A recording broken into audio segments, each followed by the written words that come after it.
Welcome to Truth Stream. Today we are here with Mike Williams, and we're going to talk. This is going to be a zinger of an interview. We're going to be talking Beatles, Tavistock, Crowley, the entertainment world, and just how we've arrived here in the Great Reset, if you will. And Mike, it's a real honor to have you on the show. Thanks for joining us. Well, thank you, gentlemen. Thank you for asking me to join you. Yeah, absolutely. I'm excited for this one. Yeah, it's gonna be great. Yeah, let's just start right out of the gates. Why were the Beatles created? And then we'll just let this unfold with some of the topics that we're talking about. The Beatles were created to shift the consciousness of the masses, our ethics, our morals, traditional values, institutionalized religion, and the controllers of the Illuminati, however you want to refer to them, they really had to focus on Christianity. They had to take down Christianity. So they declared war on Christianity on September 11th of 1962. And I'll get into more of that in a bit. So they had to dismantle the old system, the old ways, the old constructs in order to move the world in a direction where they're looking to go. Now, where are they looking to go? We have to go back to Aleister Crowley. Now, a lot of people, and there are people even in the, quote, truth community, that think that Crowley was nothing more than a carnival barker. But he was not. He was a very significant person. And going back into the early 1900s, he was part of the British intelligence. He worked with British intelligence during World War I. He is an occultist and a magician, and his occultism is held in very high esteem by the power elite. So I refer to the pyramid of power as where that power elite reside. Now, Crowley, going back to his works, he published the Book of the Law in 1909. Backwards, that would be the one after 909. It's the Beatles song. Crowley's very tied into the Beatles. The Beatles are very tied into Crowley, and I'll get into that some more in a little bit as well. Crowley, his ideology, he created the religion Thelema. Thelema is Greek for will, and it was all about living your will. You're not supposed to live based upon how somebody else wants you to live or how somebody else tells you how to think. You're supposed to come from within, from your own will. And as you pursue your will, he called it your pure will, that's how you should manifest your life. And no one and nothing should get in the way. Crowley had 3 eons. He had the eon of Isis, the eon of Osiris, and the future eon, which based upon his teachings, he would say that we are currently in. It began in the early 1900s, but it really picked up its rate and pace beginning, I put the stake in the ground with the year of 1960, the 1960s, the whole bit with the counterculture and all that stuff. So Crowley defined the eon of Osiris roughly along the lines of, or overlapping with, the age of Pisces. And he said that this was an age or an eon that oppressed and shackled humanity. Humans were not living by their will. They were dictated to, they were told what to do, and so on. They weren't free. And he had predicted, if you want to call it a prediction, that the eon of Osiris, or the age of Pisces, would end. And then we're going to go through a transition period, and that is going to move to the Eon of Horus, which equates to what people are referring to today as the Age of Aquarius. And in the Eon of Horus, things are going to change drastically. You're going to pursue your own will. There's going to be a completely different system societally, culturally, and it's going to be very, very different. Humanity is no longer going to be shackled and oppressed, but they're going to be free. This is what, in general terms, I'm trying to get this. I don't want to go into great detail, but trying to get it as summarized as I possibly can. So from a shackled, oppressive age to one where humans are free and unshackled. And this is the umbrella. This is the timeline that is dictating everything that's going on in the world and has been going on in the world since the early 1900s, based upon Crowley's teachings. So all of this change that we're going through, one of his teachings is that in order to bring in the new, you must dismantle the old. You cannot have remnants of the old age or the old eon hanging around if you really want to bring in the new age. The old age has got to be erased. It's got to be eradicated. And the controllers, those who are within the pyramid, especially those that are toward the upper echelon of that pyramid, they are occultists. And the religion or spiritual philosophy that the vast majority of them subscribe to is Thelema, and that's Crowley's religion. So what they're doing is they're playing out Crowley's eons. They're occultists, which means they are involved in, obviously, the components of occultism, which would be magic, it would be ritual, it would be ceremony, it would be alchemy. And alchemy is important because that's exactly how they're going about leaving the age of Pisces or the Eon of Osiris to move to the age of Aquarius or the Eon of Horus. The alchemical process is 4 stages to an alchemical process. And so we're going through a process now. I've identified it as the Nigredo process. Nigredo is when they just start dismantling everything. And as many of your listeners probably know, I know you guys know this, what did the Freemasons say? Order from chaos. And what did Rahm Emanuel say going back about 15 years ago, right? You never let a good crisis go to waste. Right. That's the same thing. They're saying the same thing. Yeah. And that's what we're going through right now.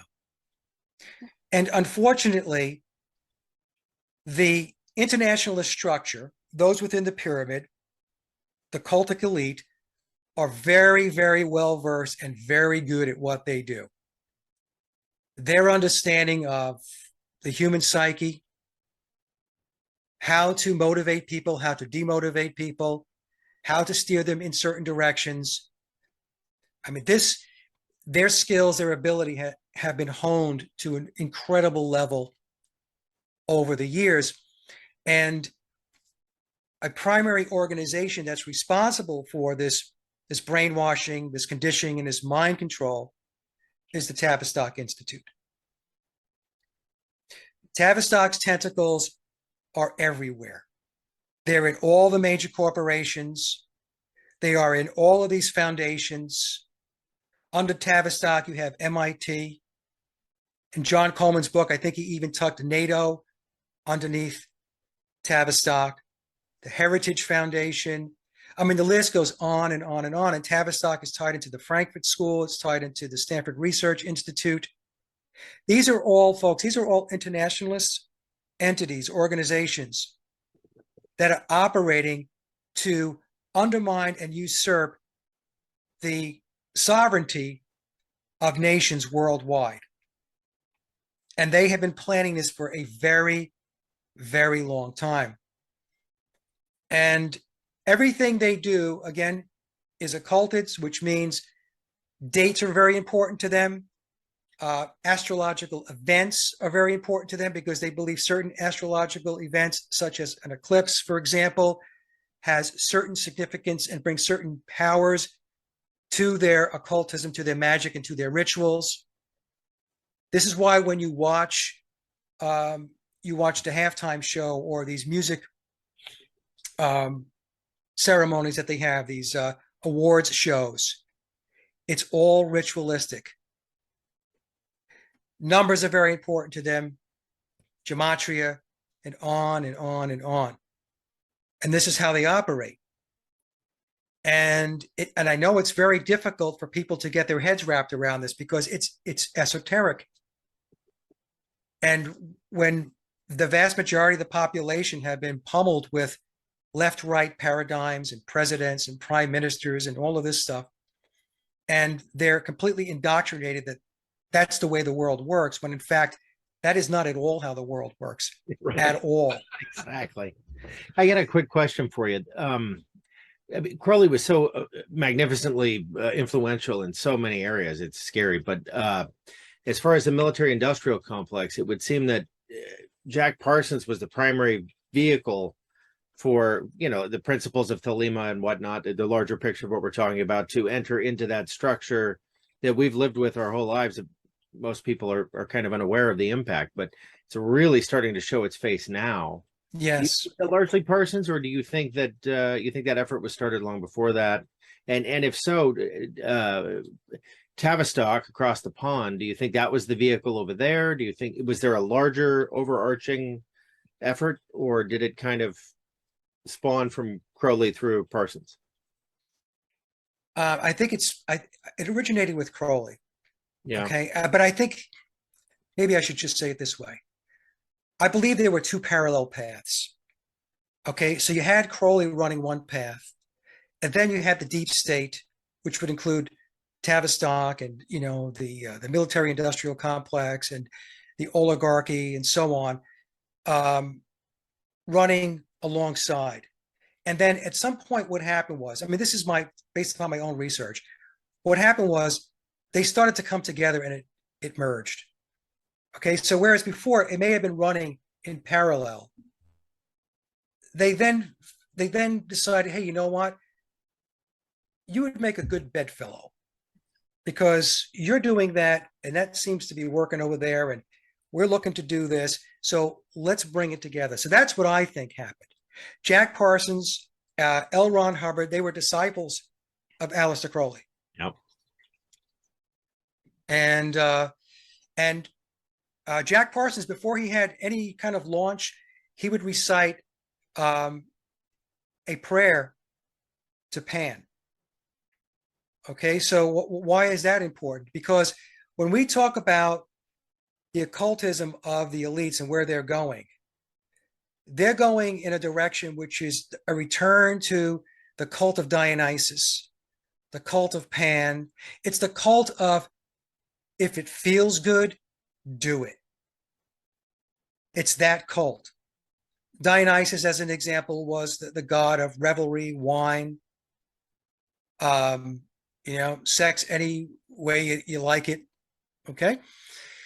So they are a pagan-based mindset, a pagan-based philosophy. And I want to be clear, I'm not knocking paganism, okay? Because there are pagan practices and beliefs that they're good people, and there's nothing wrong with that, okay?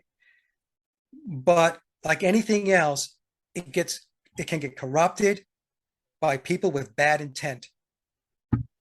So it was Manly P. Hall in his book, The Secret Teachings of All Ages. I remember reading this years ago, and he had said that the controllers took the divine aspects of reality and they turned it dark. See? So people have a hard time with, is occultism real? Is magic real? It is. I'll give you my opinion, my perspective. Okay. It is. And because it's outside of the five senses, you can't feel it, you can't hear it, you can't touch it, you can't taste it. A lot of people think, well, it just doesn't exist. Well, And that's just not true. whether you believe it or not, it's what they believe that really kind of has a big effect on your life, it would seem.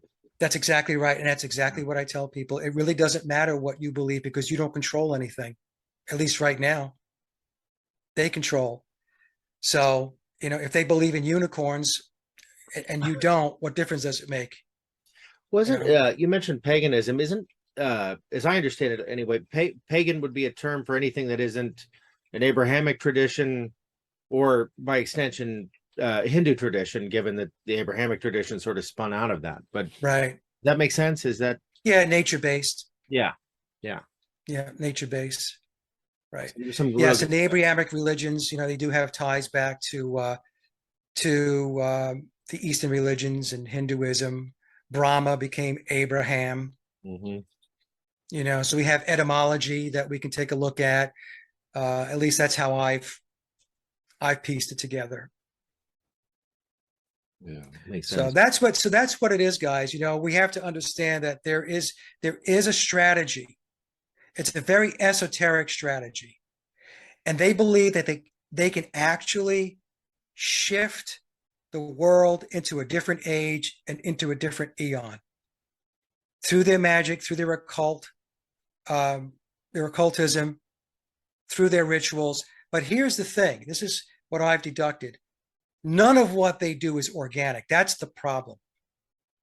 So when we go to the age of Aquarius, or their version of the age of Aquarius, we have to understand it's their version of it. It doesn't mean that's what the true age of Aquarius is supposed to be all about. They, through artificial means, through manipulation, through their occultism, are manipulating the natural process, or trying to, in order to define it the way they want to see it and the way they want to live it. Right. Now, I mentioned before the show that Crowley wrote this paper called Book 77. And it's really interesting. He calls it Book 77, but it's one page. And in that piece that he wrote, it describes man has the right to impose his will to do X, Y, and Z. It's a litany of things that man can just do. And nobody and anything can get in your way. In fact, he even writes that anybody who, I'm going to paraphrase here, anybody who tries to inhibit my ability to impose my will, I can kill them. Mhm.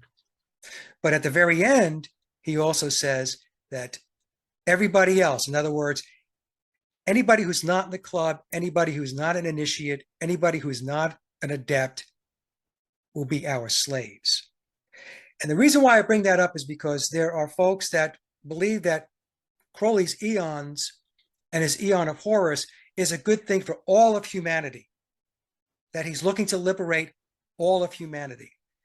And my argument has been, I don't think so, because he's not talking to you and me.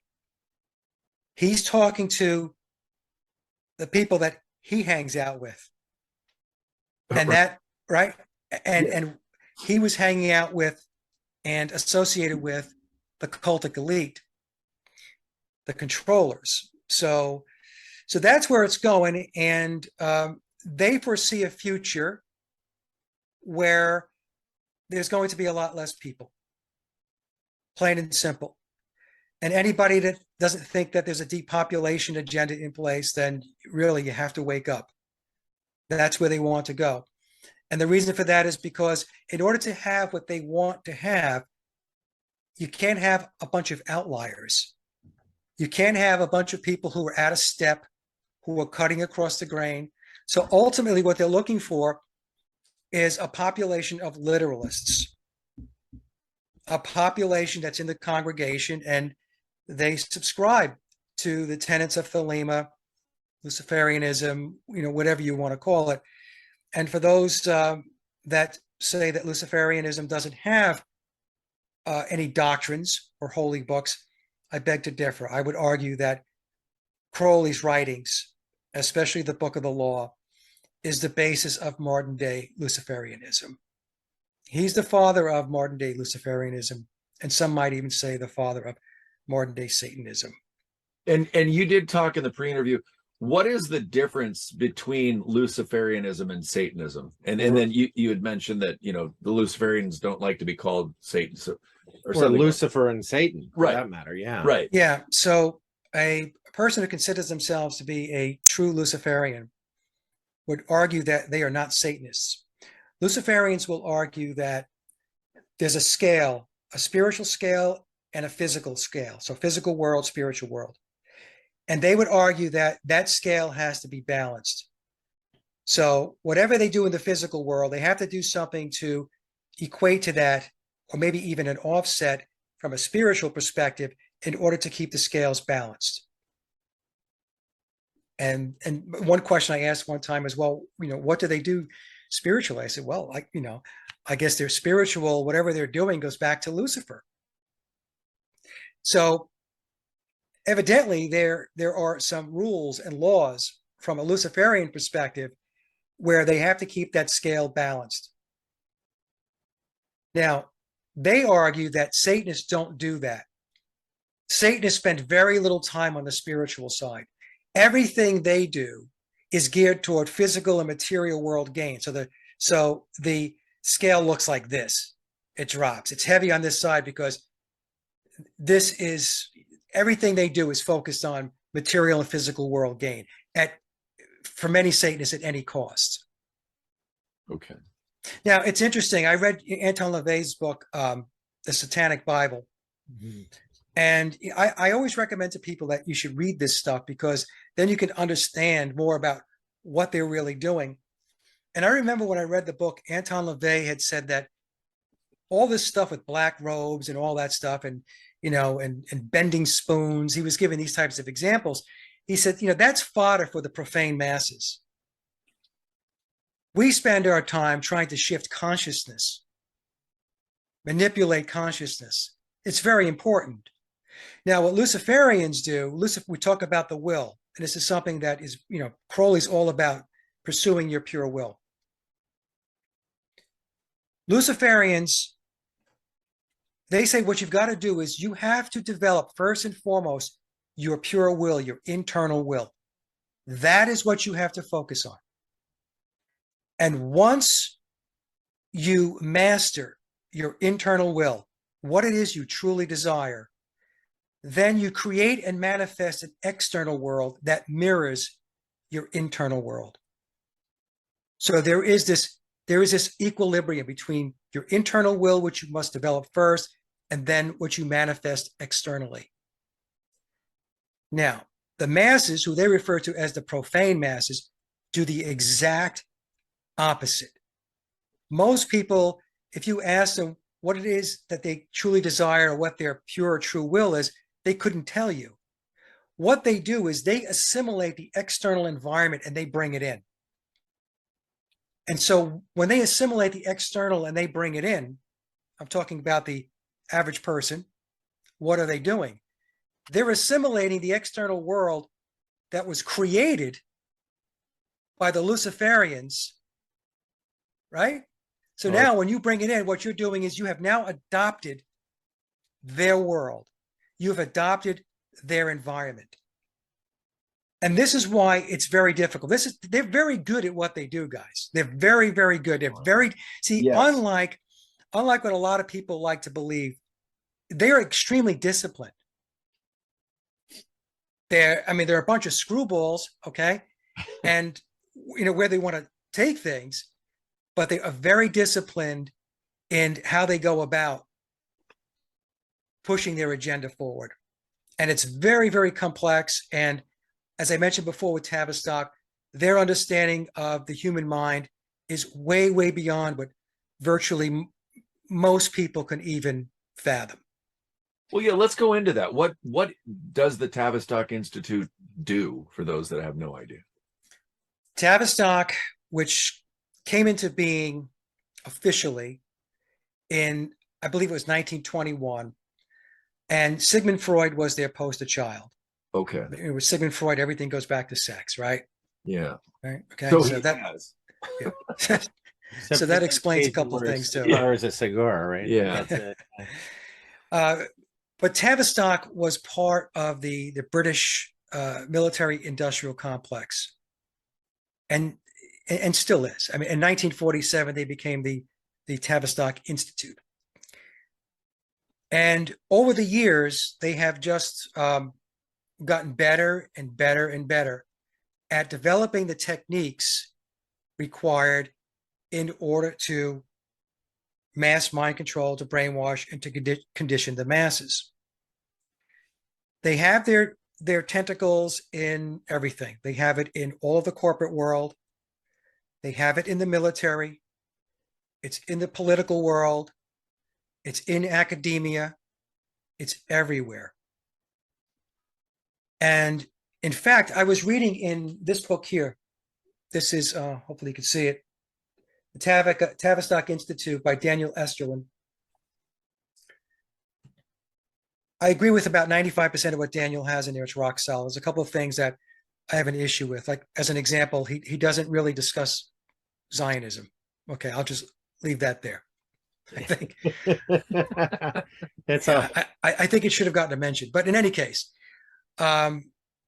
if you're going to work for MI6, you have to go through a process. It's really a mind control process where there's a breaking down of the individual, breaking down their mind. Now, why would they do that? They do that to ensure allegiance to whatever the agenda is. So they're imposing these mind control techniques on their own agents from MI6. I'm just using that as an example. Electric shock, sensory deprivation, drugs, hypnosis, the whole kit and caboodle, and along with, as I mentioned earlier, occultism.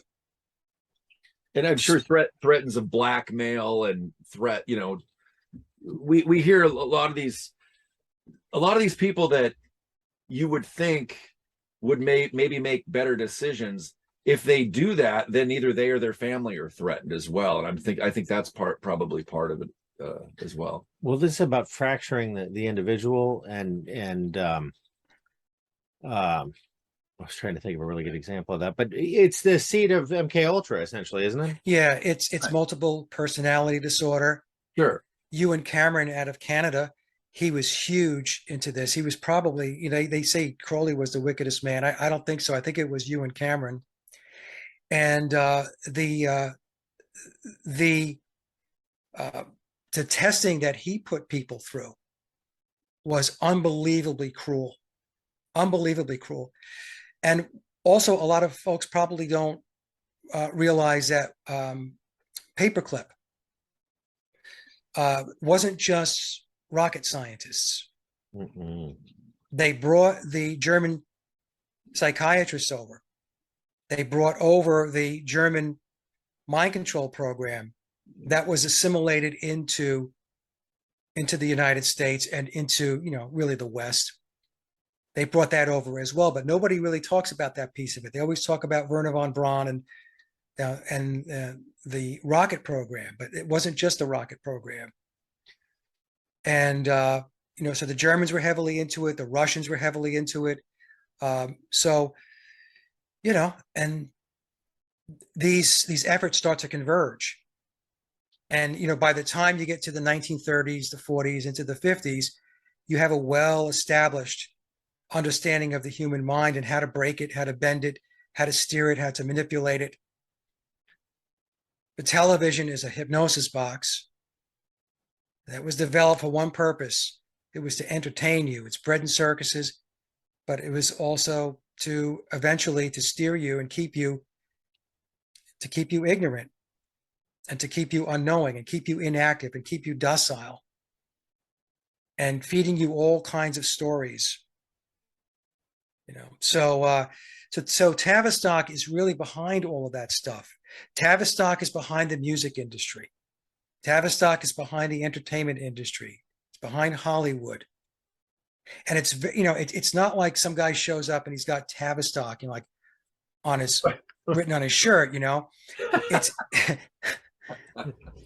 I tell you a funny story. I had a comment one time and I said that the Beatles were a creation of Tavistock. They were the first pop band to be created, them and the Rolling Stones. And somebody wrote me and said, I never read anything that said that they went to the Tavistock Institute. Like they got on a school bus, Graduates. and went to Tavistock U. Yeah. So baby. it's unbelievable. Wow. But they're behind all of this stuff. And so what happens is they have all of these social scientists and these social engineers. They're everywhere. And they start to infiltrate all of the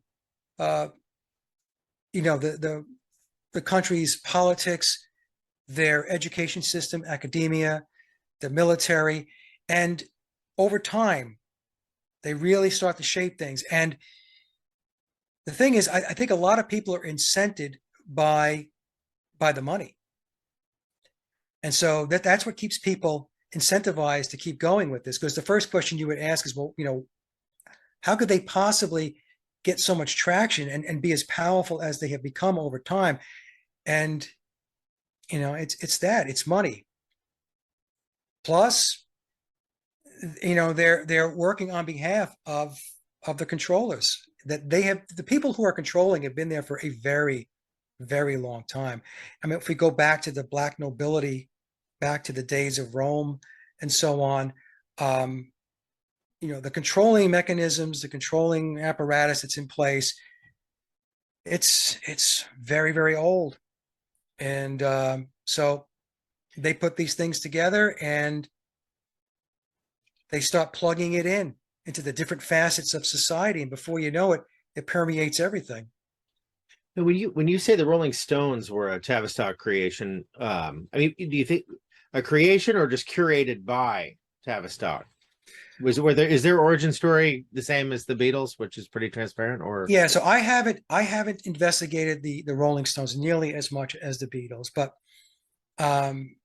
here's another book. Well, it doesn't not showing up very well here. So No, it did if you just have it. Yeah. Okay. So it's the committee of we can see that.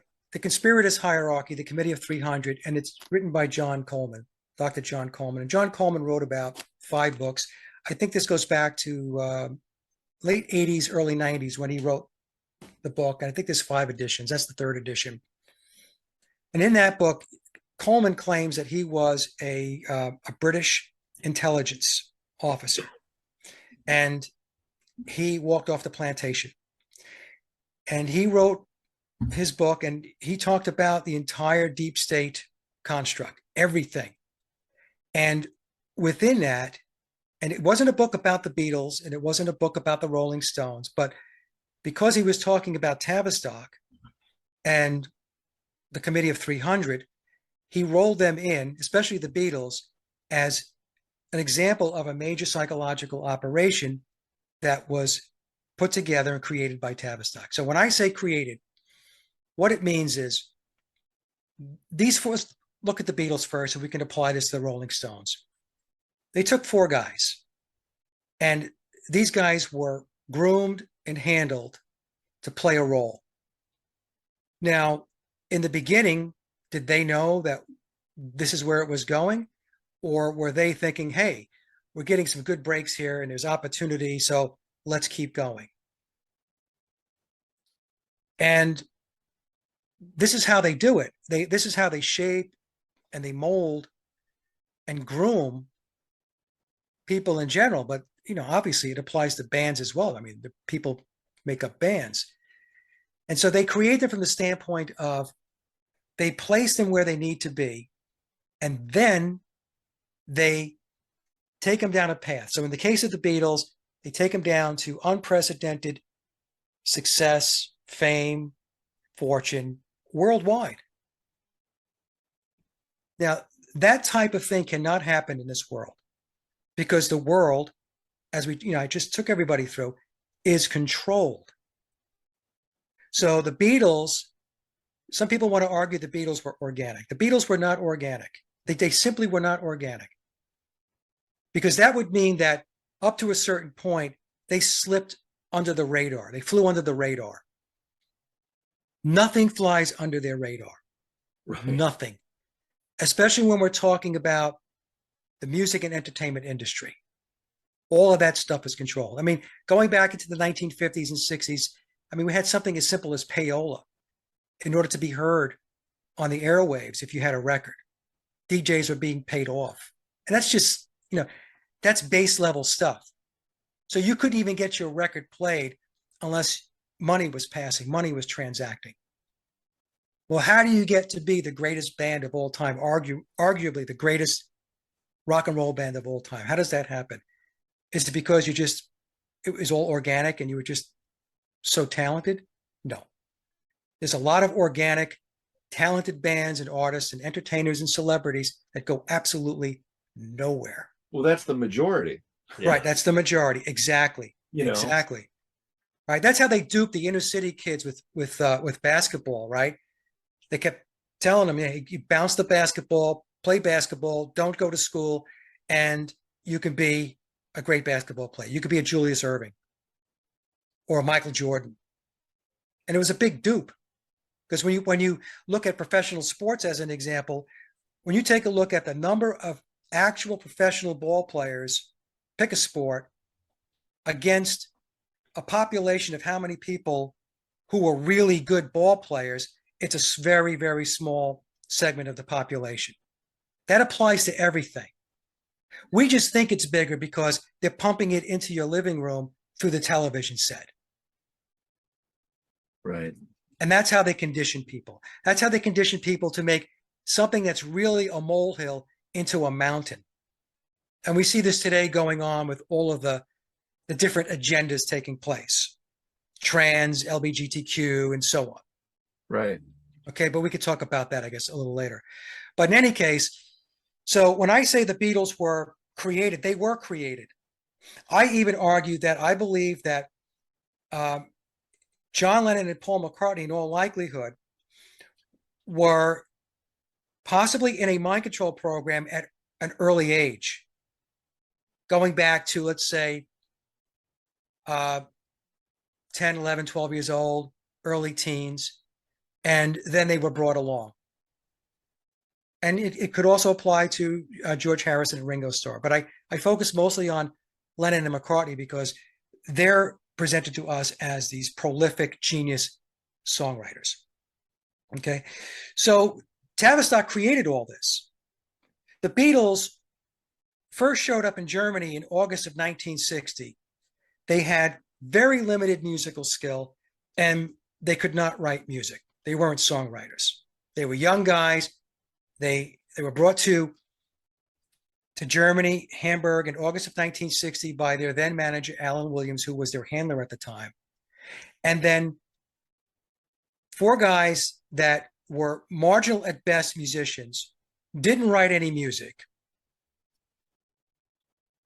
3.5 years later, they're in the United States, February 7th, 1964, and they called it The British Invasion, the Beatles Conquering America. Right. 3.5 year time period, guys. How did that happen? Great place. Yeah, I was going to say, so this leads me, and it's not just the Beatles, and you'll go into the 3 ways that these bands can. Yeah. But who is writing this music? Yeah. So who's writing the music? We can go back to the days of Tin Pan Alley, right? With Tin Pan Alley, there were songwriters, and they were generating songs for various artists and entertainers and so on. So that model really didn't change. Now, with the Beatles, you will read about research where it says that Theodore Adorno, who was with the Frankfurt School, Adorno was also tied into Tavistock. And I also believe that he was connected at the hip with another social scientist out of Tavistock, Willis Harman. And Adorno was an accomplished musician, composer. And there's theories out there that Theodore Adorno was the primary songwriter and person behind writing the Beatles music.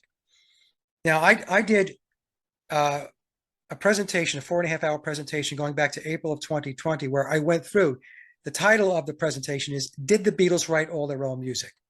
And then I released an addendum to that this past April called The Addendum, Did the Beatles Write All Their Own Music? So what I did was, there was information I didn't have 3 years ago, and then I covered that 3 years later, right, to kind of, catch up. Sure. Now, Adorno was a social scientist. He thought pop culture was useless. He goes back to the Frankfurt School, which is interesting because the Frankfurt School is socialist in its philosophy. And he's also a prolific author. Now, whether he wrote all his own books himself, that's another question. He taught, he lectured, he had, he was on TV for a while and so on.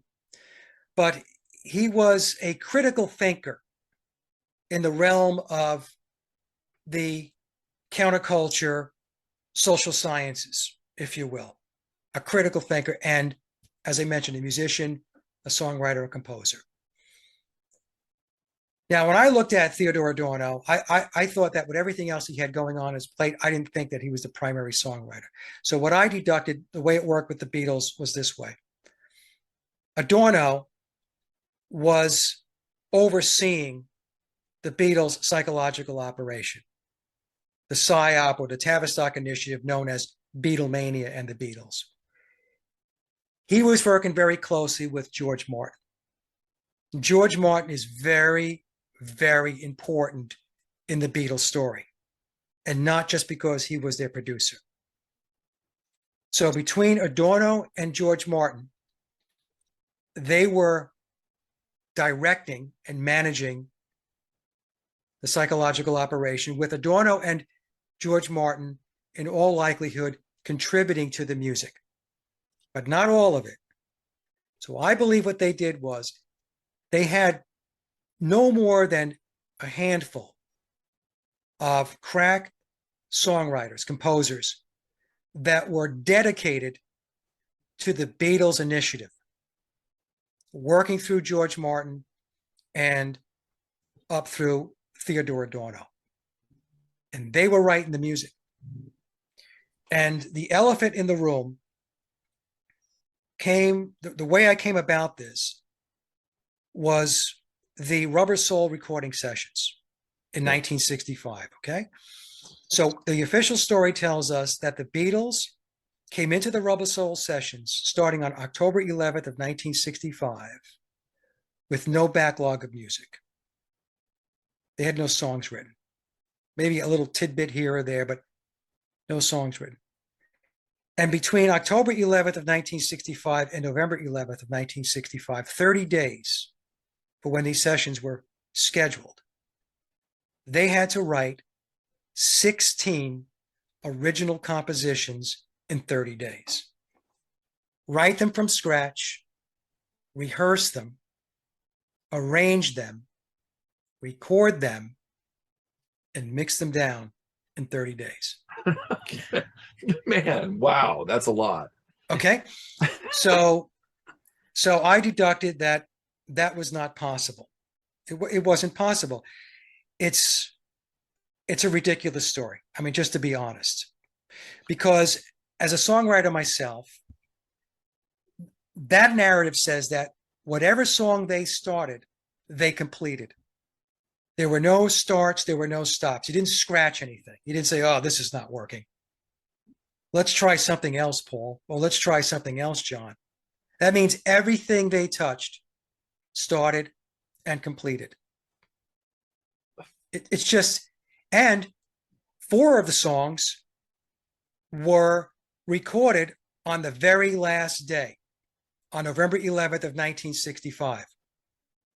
Interesting. Wow. Okay. Yeah. It's See, the thing is, the way these official narratives work, and I'm just, we're picking on the Beatles now, but it's in general, this is how it works. They rely on the masses not having any expertise or understanding of how these things work. And so people just adopt the official narrative, the story that's given to them, and they embrace it. And then they just say, well, they were just geniuses. They were prolific, genius songwriters. That's how they were able to do it. Nobody else can do it, but they could do it. And people, of course, adopt that story. And I've always told my audience, look, I used to believe this story. It wasn't until 2016 that I started to figure out that this story was filled with holes. And that's how long I've been looking at the Beatles, since 2016. So we're talking about 7 years. But here's the real kicker. So for people who want to argue that, yeah, you can write 16 songs, you can rehearse them, you can record them, you can arrange them, all that stuff. You could do that in 30 days, which I will argue is not possible. Especially when we're talking about the quality of the songs, guys, right?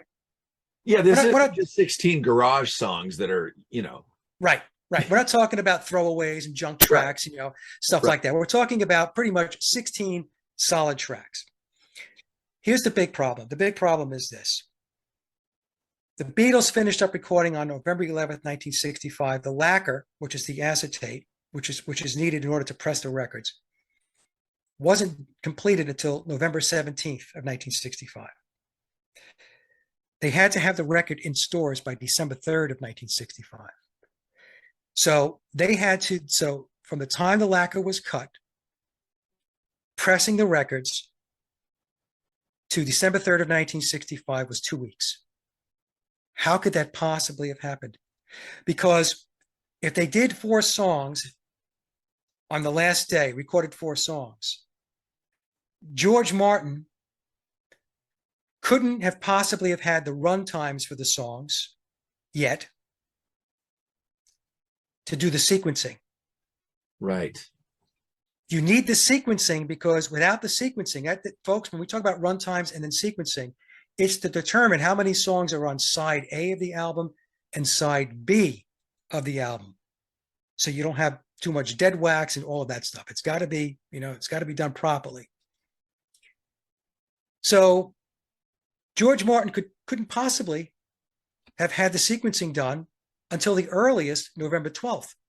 Well, in my research, I found that the official story says he did the sequencing on November 16th. So if the sequencing was completed on November 16th,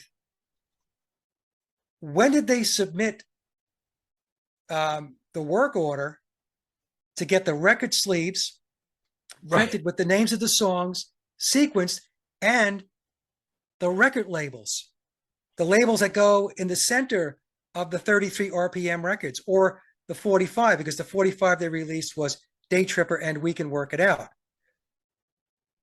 How did they get the printing done? Wow. Right? They couldn't have done the printing. It couldn't have happened. It didn't happen. So what does that tell you? That tells you that the labels, the record covers, the sleeves with the sequencing of the songs on the back, the record labels with the sequencing of the songs on side A and side B, they were done. They were done way in advance. Well, it tells me you're a damn good researcher. Pretty good. Wow. Well, the thing is, I spent time in the studios going back to the late 70s, early 80s. My brother he had a home studio in Maryland back in the 1990s. I have a home studio now. The thing is, songwriting is a process. It's a process, okay? Recording is a process. And part of that process is rehearsal. It's producing. It's all of this stuff. You just don't slap things up and walk away from it.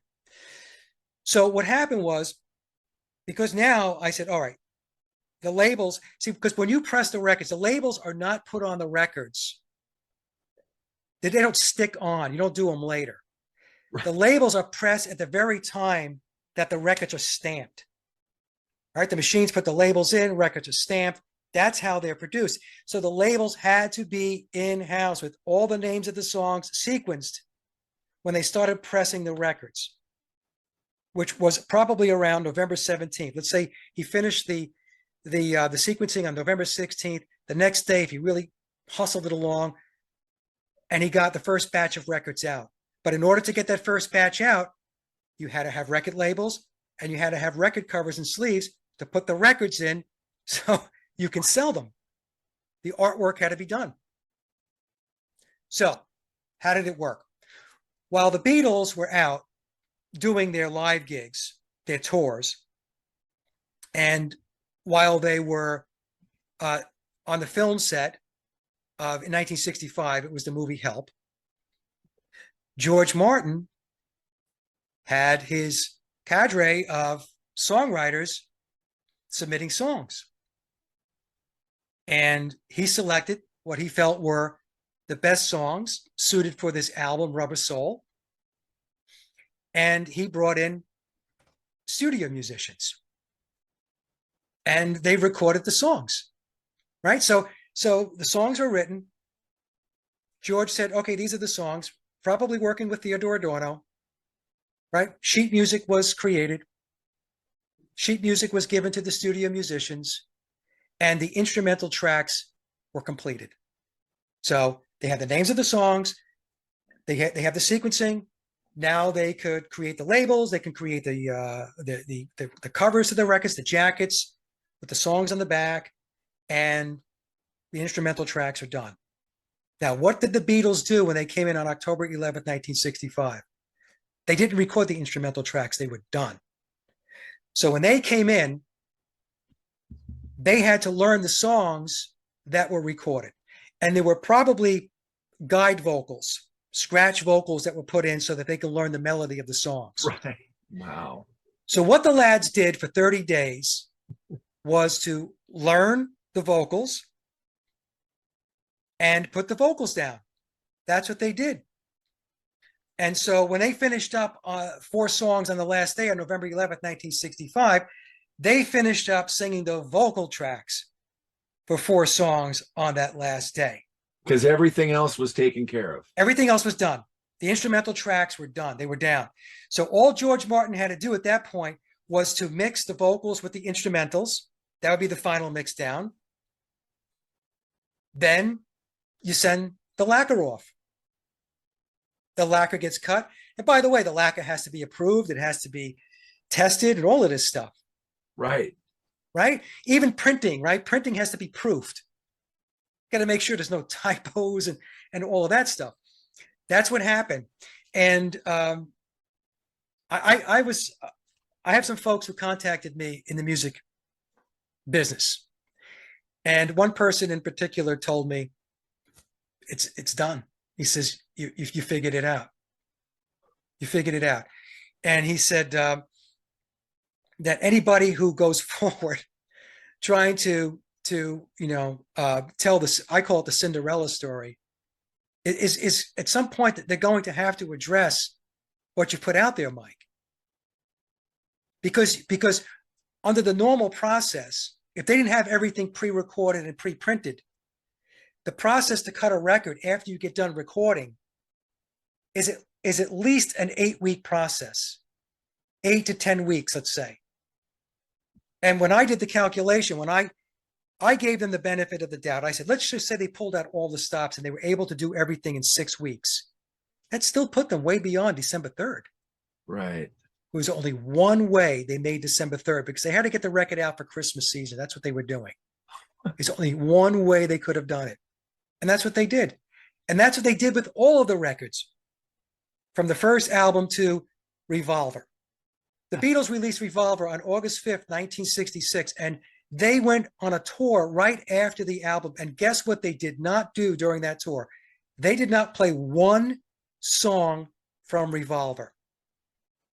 You record a brand new album, you release it, and right after you release that album, you're sent out on tour and you don't play one track. You don't play Taxman? That doesn't make any sense. Doesn't make any sense. Is it because they didn't have time to learn it? Yes, they didn't have time to learn it. So they weren't taught the songs. They weren't taught how to play them. They knew how to sing them, but they didn't know how to play them. And I also calculated that between 1962 and 1966, there was something like, let's just say, 90 songs that the Beatles wrote between album tracks and singles. And when you go back and you look at their live performances, they played about 25 of those original compositions. What happened to the other 60, 65 songs? And many times, like if you go back to the Revolver, the tour they did after Revolver, they went back to songs that they played on their second album. They did 2 covers. So why would you do that? Well, the answer is you wouldn't do that if you were actually the songwriters and the musicians on the tracks. Bernard Purdie, do you know who Bernard Purdie is? Bernard is a legendary drummer. He played with Aretha Franklin for 25 years. Bernard is still alive. Back in the late 1970s, Bernard said that he drummed on 21 Beatle tracks. Oh, wow. The final recordings. Yes, he's on the final recordings. But he's not listed on the final. No, he's uncredited because we get Ringo's Starr. Right. Bernard has not changed his story in 45 years. In fact, he released a book, I think back in 2014 or so. It's titled Let the Drums Speak. He has an entire chapter dedicated to what he refers to as the Ringo Starr controversy. In a Red Bull interview that he did in the early 2000s, I think it was around 2004, he was asked about his statement that he drummed on 21 Beatle tracks. And he didn't back off. He said, I drummed on 21 Beatle tracks. And he said, I got the tapes were sent over, and I actually did the drumming in the Capitol Studios in New York. And half the songs came in with no drum track. And I guess the other half must have had maybe a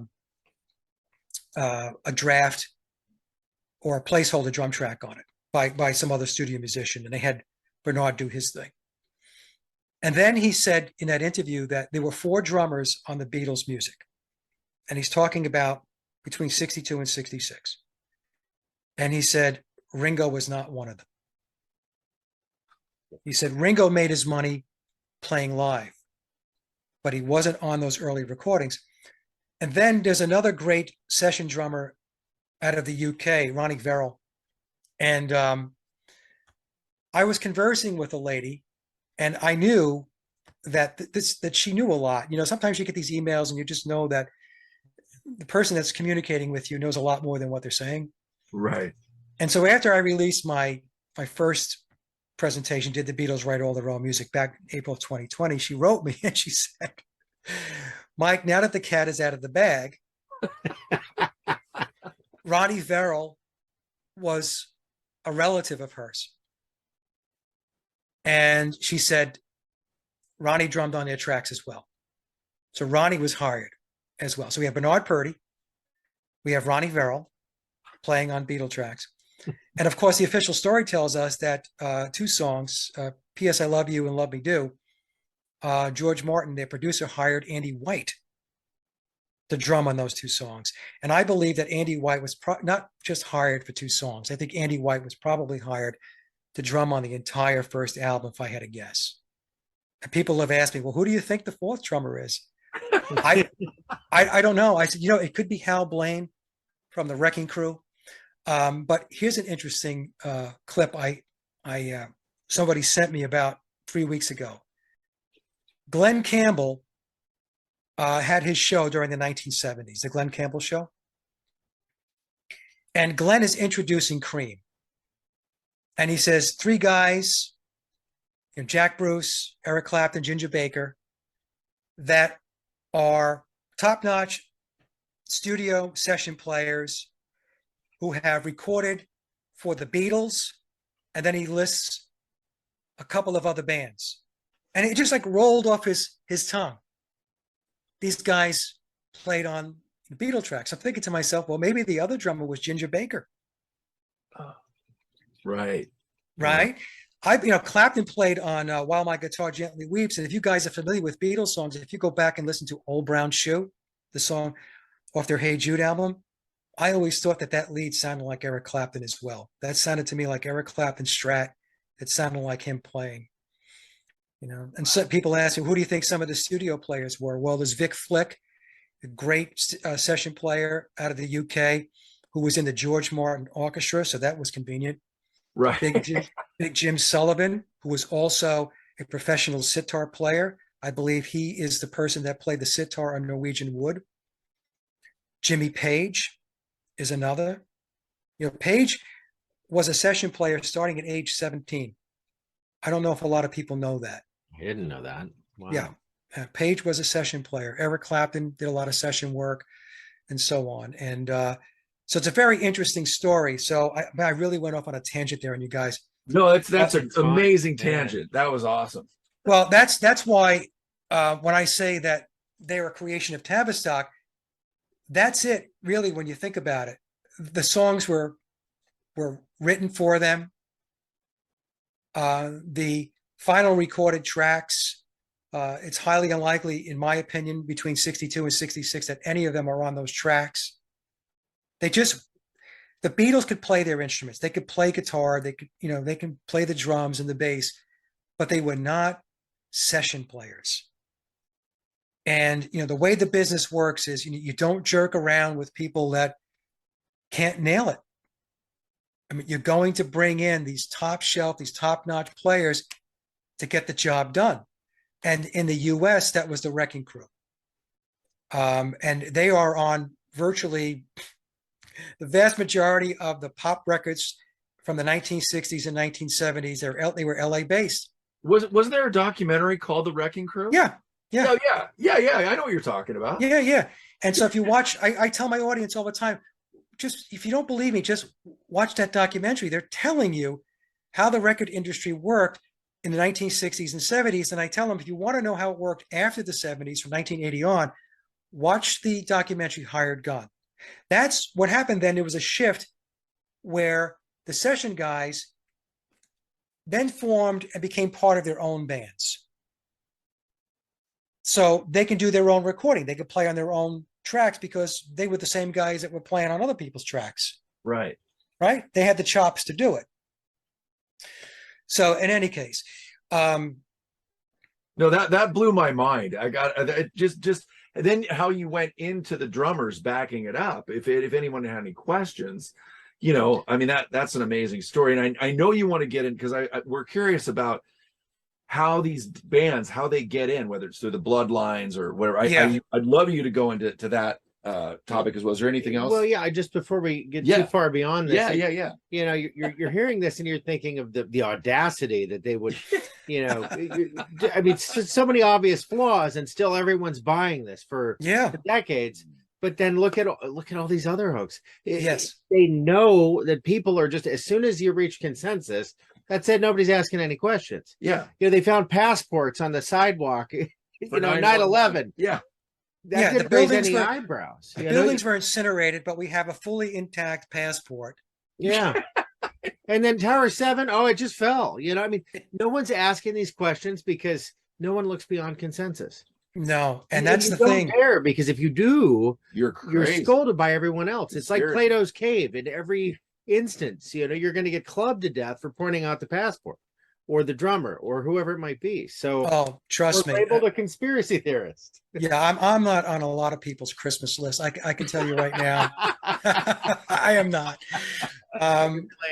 It's a cult. It really form cults. That's what they do, and it's not just with the Beatles, but they Tavistock and the Deep State, they formulate a cult mentality. And like you guys said, they embrace things. People embrace stories without really critically thinking through them, the flaws that are in these stories. And that's the thing. Once you dig, what happens is, you probably found this yourself. These stories unravel pretty quickly. Like, you start to get a lot of questions. Okay, hold on a second. How could that possibly have happened? You wait, there was a fire on the 7th floor on building 7, and that took down the entire building? It doesn't make any sense. When the people get so emotional about it, it's like, you would question the official story that, like, where's your patriotism? Come on, that's horrible. And it's like, patriotism is not believing a lie. I mean, or patriotism or 100 lies or 1,000 lies. Patriotism doesn't mean you're in bed with the Deep State's stories. question everything. Question everything. You know, that's what I try to explain to folks. You have to question everything, and people are aghast about the Beatle conspiracy that I take them through. They don't like it because it was the soundtrack of their life. Sure. And they look at the Beatles, and not just the Beatles, but the Rolling Stones, just pick a band, as gods, heroes. They worship them. And as I said to my audience, it's a great story, okay? Who doesn't want to believe that story? Who doesn't want to believe that four working class lads out of Liverpool connect with a record store owner who then gets them signed to EMI under the tutelage of a George Martin, and then they go to unprecedented fame and fortune and write some of the greatest pop music, rock music of all time. Who's going to say, "Oh, I hate that story"? Well, and here's the other thing on that. You know, I started playing. I was on a porch, and you know, these guys bass and vocals, and you're thinking, oh, and then that's the model, right? So you're thinking Beatles, Pearl Jam, Nirvana, or whatever. Right.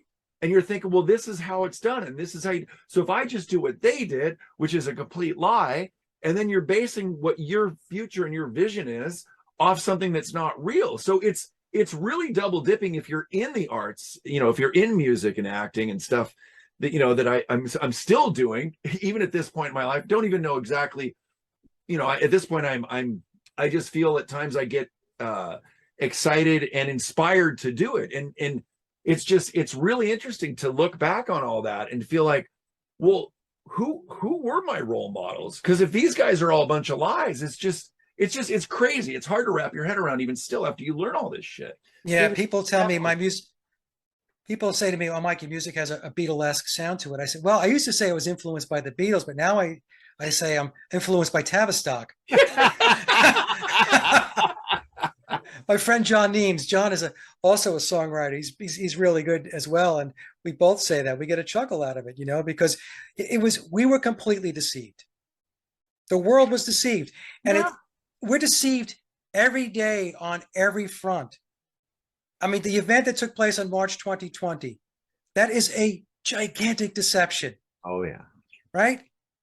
So if they can pull that off, you're going to tell me they can't pull something off like telling you that the Beatles wrote all their own music, but they actually didn't?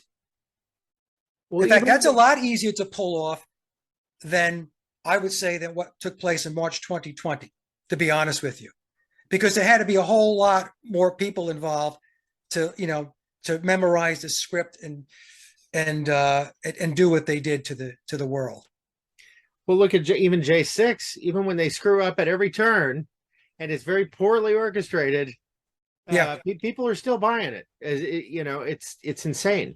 It's absolutely insane. And, you know, you mentioned other bands, and I was thinking of Led Zeppelin as a great example, and a tie-in with Crowley via Page, but really all of them. Joe told me they didn't write most of their music. Well, you know, there's a lot of evidence out there that they ripped off a lot of the old blues songs. Like at least I've seen a video, and it's like there was 20 of them. Yeah. Bring It On Home. Bring It On Home was like, I couldn't believe it. I watched that video as well, and I think I put up on my blog a number of years ago. You know, obviously there were songs that they did write, but they did rip off a lot of the old blues stuff, and I guess they got away with it because, you know, that stuff wasn't copyrighted or the copyrights had expired. But it's kind of shitty to do something like that and at least not acknowledge the original songwriter, whether there's a copyright or not, versus what they did. They just plastered their names on the credits. Right. You know, that was.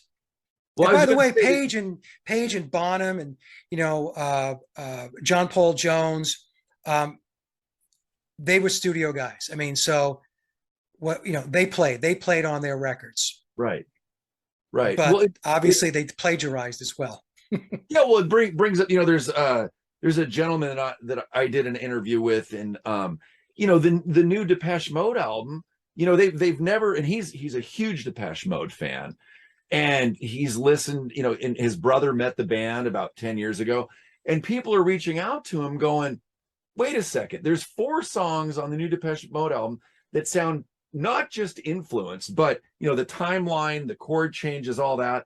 and it's almost like they plugged in Chat GPT and did, you know, and now they put on new vocals, etc. You know, and we can't prove this, but he goes through it. He talks about that. But then I think of how in our face this is, you know, with all the human trafficking that we're seeing in the world. And I brought this up. You know, U2 writes a song called Mothers of the Disappeared. Where are they on the front line standing up for kids that aren't, you know, Right. that are trafficked? You know, that's what, you know, I've seen U2 16 times. And I think, you know, it's one thing with Zeppelin, you know, obviously it seems like they come across in a way that they may not be worshiping Jesus Christ, if you will. But with U2 and, you know, these spiritual songs, etc., like, you know, but Bono being so obviously part of the Illuminati, that's what's really messed with me. It's like, wait, here's these guys, the four guys, they form at a school together, and they write, you know, this is nothing against U2's music, but, you know, then you see Bono doing all the Illuminati shit, and it just, I mean, it took me a while. I didn't want to believe this shit. He's like, you know, the world you think you live in the world, and I'm starting to look. He was mad at me about it. Yeah, I'm like, what? Don't fucking ruin U2 for me. I'm like, this is my. But then it's like, well, but then I start seeing all the Illuminati shit, and I'm just like, fuck, he's right. Yeah. You can't unsee it, that's for sure. You can't unsee it. Now, and I, you know, we're probably ruining people's perceptions of these bands too. But sorry, folks, but you know, this is the world we live in, and you know, we got to know what the hell's going on. So. Question everything, folks. That's the question. Everything. You know, the Beatles, from my perspective, they are a big example of how deception takes place. But there are many, many other examples of deception. Everything's an official narrative when you think about it. Everything's a story. And then they throw these stories out there, and then people take to the stories. They don't, like we said before, they don't research, they don't look into it, they don't critically think. They just take whatever it is that comes out of the idiot box in their living room, or whatever they're reading in a magazine or a newspaper or listening to on the radio or a magazine. And they embrace it, they adopt it. As and fact. Then they go about their lives as fact. Yeah. They just take it, and, you know, and people are just, they idolize and they worship celebrities, entertainers, singers, songwriters, politicians, Silicon Valley, quote, icons, everybody's got a hero, somebody that they idolize. And what I tell my audience is, look, you want to worship somebody, worship yourself. And what I mean by that is invest in yourself. Invest in yourself. Be your own authority. Be empowered. Critically think.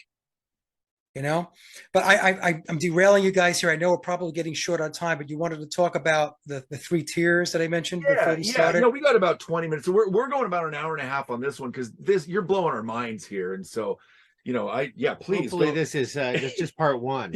Yeah. Because we could probably, you know, if we do a part 2, we could talk about the replacement of biological Paul McCartney, because the guy running around today as Paul McCartney is not Paul McCartney. Wait, don't you have that book that he's written next? There it is. Well, and Crowley appeared on one of their album covers, right? Yeah, Sgt. Pepper's Lonely Hearts Club Band. Yeah. And can you see this book? Yeah, I can see it. Well, we can see Billy. Pull it back just a little bit. No, right in front of your face, it'll work, I think. Yeah, maybe right in front of your face. There. Well, there's Billy. Okay, so the book is titled The Memoirs of Billy Shears. Okay. Written by Thomas E. U. Harriot. There we go. Now we can see it. Okay. It's classified as historical fiction, but the book is loaded up with an immense amount of information that could only be known by somebody that was there. Okay.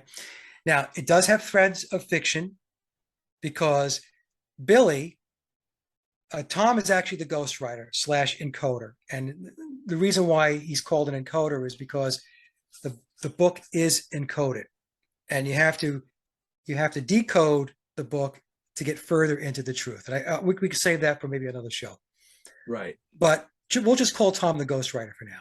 Okay. So Billy, this is his memoir. Now he's going to be 86 years old this year. He's 5 years older than biological Paul. The one who's actually playing these shows. Guy is actually playing Paul McCartney. Right. Right I do want to let the viewers know in Sergeant Pepper, it says, let me introduce to you the one and only Billy Shears. Billy Shears, right. So, and people will say, no, that's Ringo singing that. Ringo's Billy Shears. No, it's not.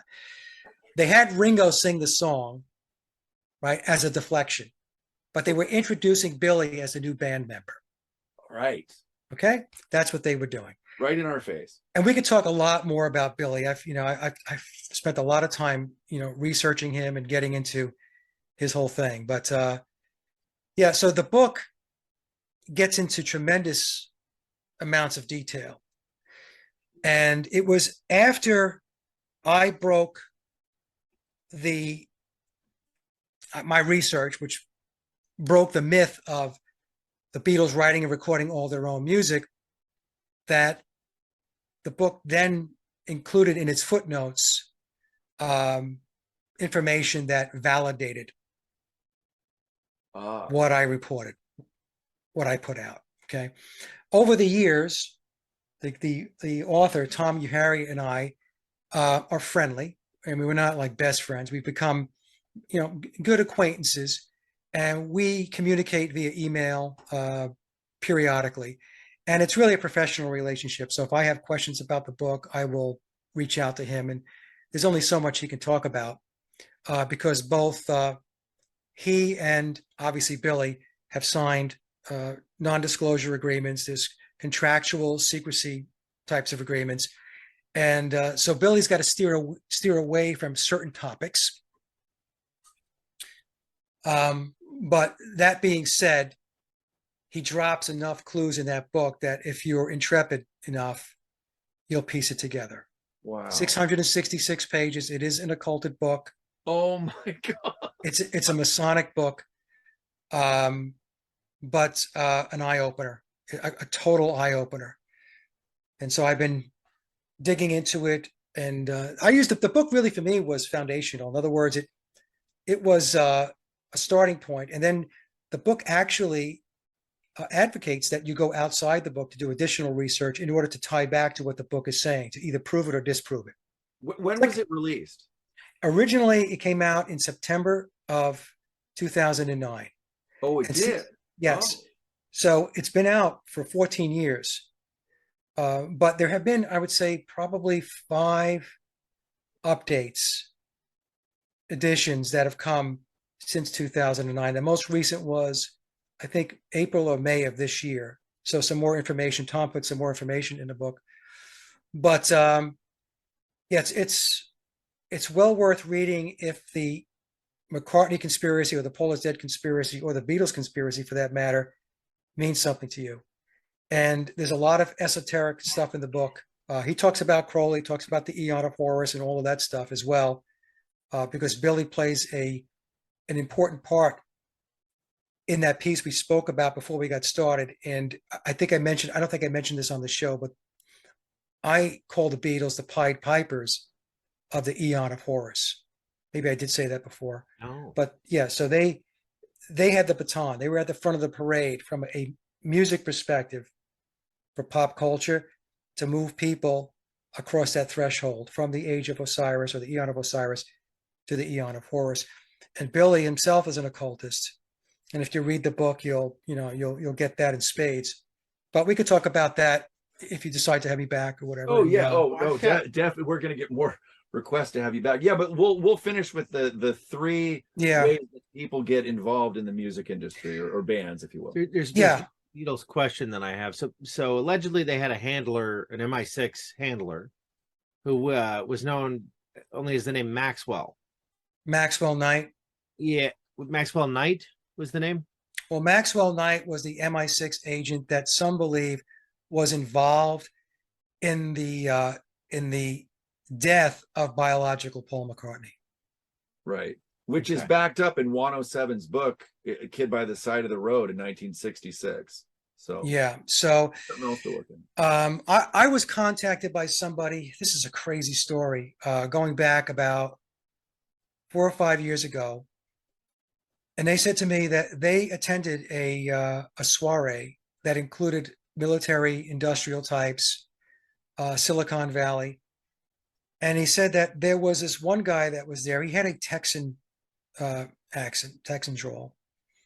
And he was talking to like 3 other guys. And this guy that wrote me said he was there as part of the conversation. This guy talked about how they took original biological Paul McCartney out, how how they killed him, and he said it was a car crash, but it was a calculated accident. In other words, they forced the accident to make sure that the accident took place, and then afterwards, this guy told me that this guy had said that they made sure that if the car crash itself didn't kill him, that they made sure he was taken out, right? So people can use their imagination as to how that takes place. You can watch a number of movies on Netflix and you can figure it out. But so that was an interesting story that came out, and yeah, and there are some researchers that say that Maxwell Knight, in fact, the book mentions Maxwell Knight in an encoded way.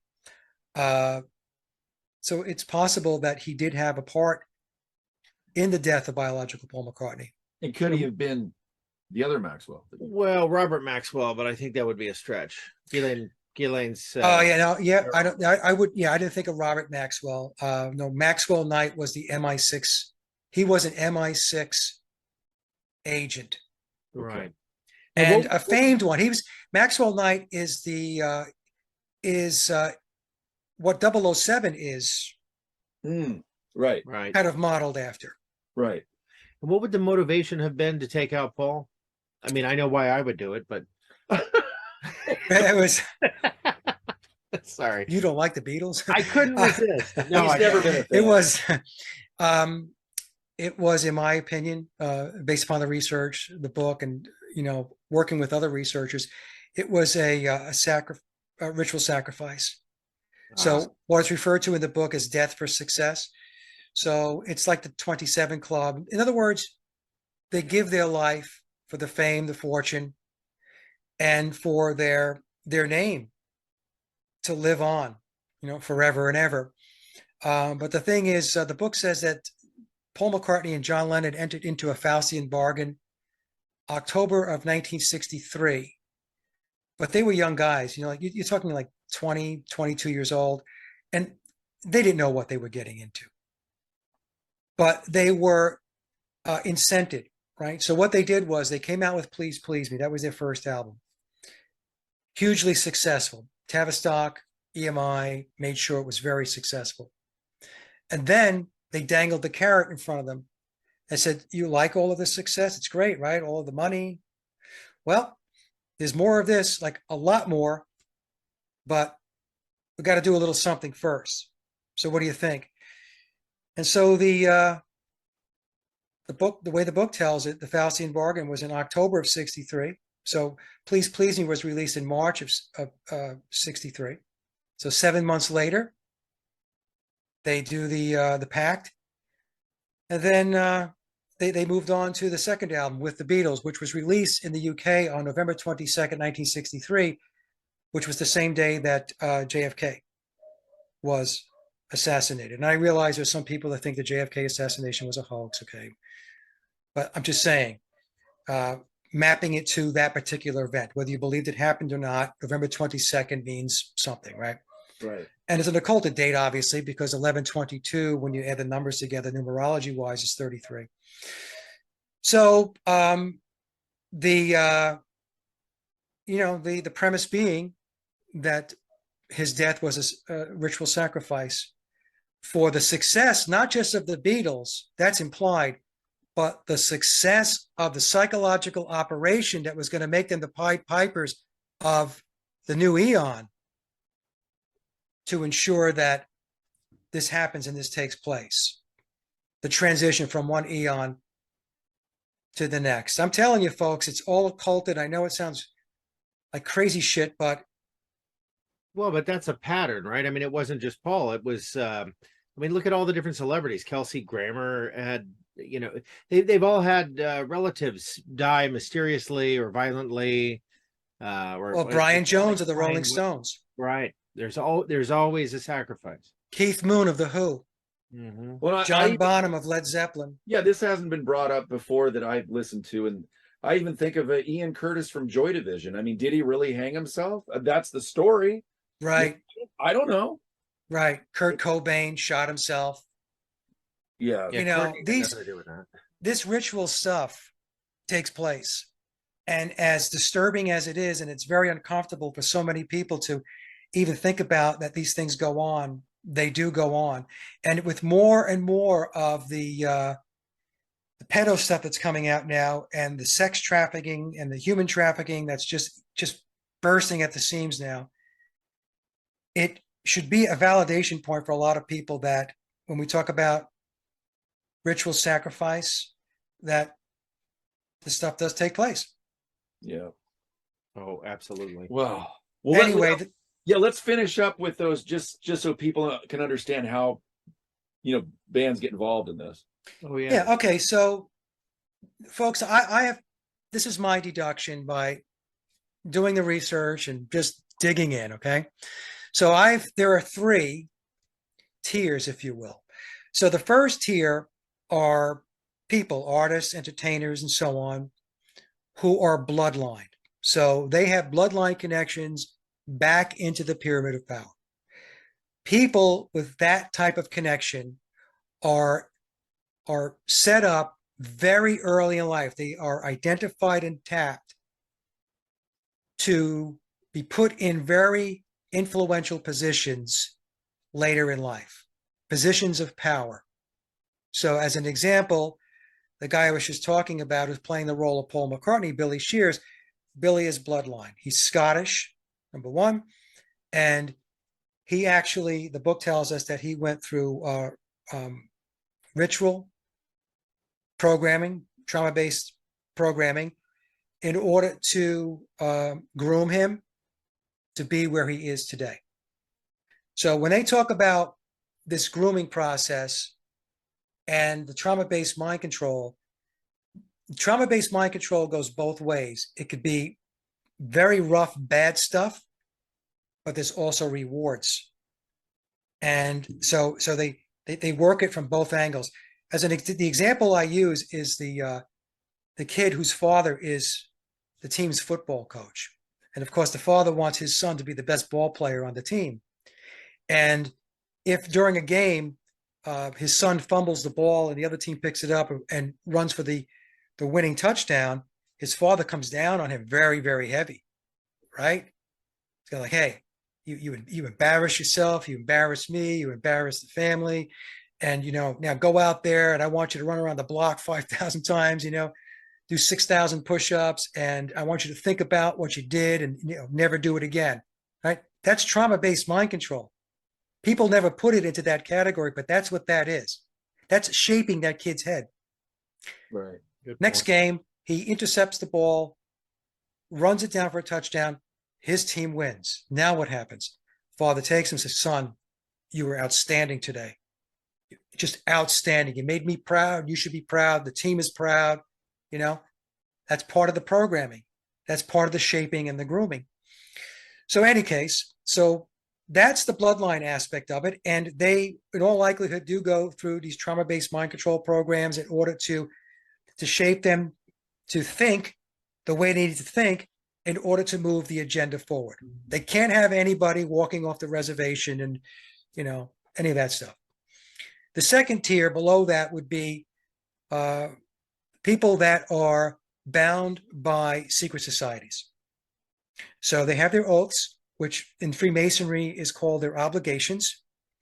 And because of this, there is a very, very, very high probability that they are going to stick to the program because they're in the brotherhood and they get rewarded handsomely for it. The other thing in Freemasonry, if a Mason does walk off the reservation, it's called feeding pearls to the swine. Mm. And when that happens, they are excommunicated from the brotherhood forever. And they are told, you now go live with the profane. So all the benefits of being in the secret society or the brotherhood completely evaporate overnight. Your career evaporates, your network evaporates, any business types of stuff that you were benefiting from, that goes away. So the rug just gets pulled out from under them.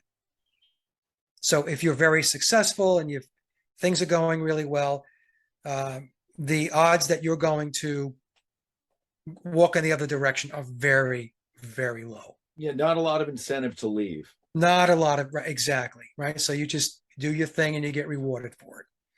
A theme in the John Wick films, I might add. Yes. Yeah. Yeah, that's how I've deducted it works. Now, the third tier is where you have somebody who's not bloodlined and they are not in a secret society. They just have some talent, or there's something about them that these handlers, which, Tavistock has these resources everywhere, scoping out like a pool of resource to pull people in. And, maybe the person is a good songwriter. Maybe the person is a good musician. Maybe they are a good actor, or, maybe they just have a look. Maybe there's something about their look that they can exploit, that they can develop, and that they can use to develop and put forth, and I should say, push the agenda forward. And so they bring them in, and there's a lot of carrot dangling there as well. So they start here, and then, hey, you want more? Okay. So then we're going to do this, and then we're going to do that. That's how a lot of them wind up getting extremely compromised. Extremely compromised. I remember I had an interview with, what was his name? Anthony. I forgot his last name. He passed away a number of years ago.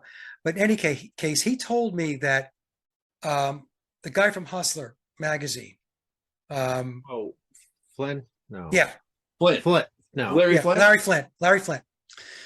He said that Larry Flint used to have these parties out in California, and he had all of these two-way mirrors, and he had all these hidden cameras, and a who's who would show up at these gigs that he was throwing, and it was all kinds of like crazy shit going on, and old Larry had it on film. Epstein style, right? Yeah. Yeah. So he had them, and so they become compromised. So these types of things take place. Now, if you don't take the bait, then you'll only go so far. And in a lot of cases, what happens is, they just kind of move you out. They bring somebody else in. But, not everybody takes the bait, but those that do, they wind up in compromising positions, and they wind up doing and saying things that they probably normally wouldn't say or do. Right. Advocating things that they wouldn't advocate. Yeah, that's the blackmail component I was referring to earlier, but this is more applicable in that situation. So, well, this third category sounds like every child Disney star Right. that's gone on to be a drug addict or a suicide or whatever. Yeah. Right. I mean, the example I used going back into the 1960s, and I was looking a little bit into, not a lot, but into Janis Joplin, and she grew up very poor, and she was abused that way. I mean, she was brought into the system, and she was elevated to a certain point, and then 27 years old, she's out of here. She joins the 27 Club, but they still hold her up as a pop icon, music icon from the counterculture from the 1960s, right? Yeah. But Janis Joplin was used and abused. It happens all the time. And so, don't do it. I'm an independent musician, songwriter, and you don't get your notoriety that way, but at least you have freedom. At least you don't have to be looking over your shoulder and worrying about what somebody else wants you to do, wants you to say, or whatever, or bastardizes your music. Right. You don't have to worry about that. Well, with the world we're moving into, maybe there might be options for those of us that didn't play that game, that are doing this with integrity. And so we'll see what happens. But Mike, this has been awesome, really eye-opening. We'd love to have you back, and we'll go deeper down the rabbit hole. But in closing, where can people find you and your work and your music and whatever you want to tell them? it's just go to just go to my hub website. Tongue tied there. My hub website is Sage of Quay, SAGEOFQUAY, sageofquay.com. If you go there, all of my links are there to all of my platforms. I'm on YouTube, BitChute, Odyssey, Brighteon, and also my music platforms are up there. And I also have a whole section dedicated to getting your toes wet with regard to the Beatles conspiracy. So I have some videos there that you can watch and listen to get an understanding of what it's all about. And so if it interests you, it is a huge rabbit hole, but very intriguing. Indeed. Well, everybody, thank you for watching Truth Stream with Joe and Scott, with Mike from Sage of Quay. So yeah, I've enjoyed this immensely. Yeah. Thank you so much. Yeah, you guys are great. Thank you. Really looking Yeah. forward to the next one. hang out after. Yeah, Okay. stick around for a Take minute. care, everybody. Appreciate you. Thanks, Bye. folks.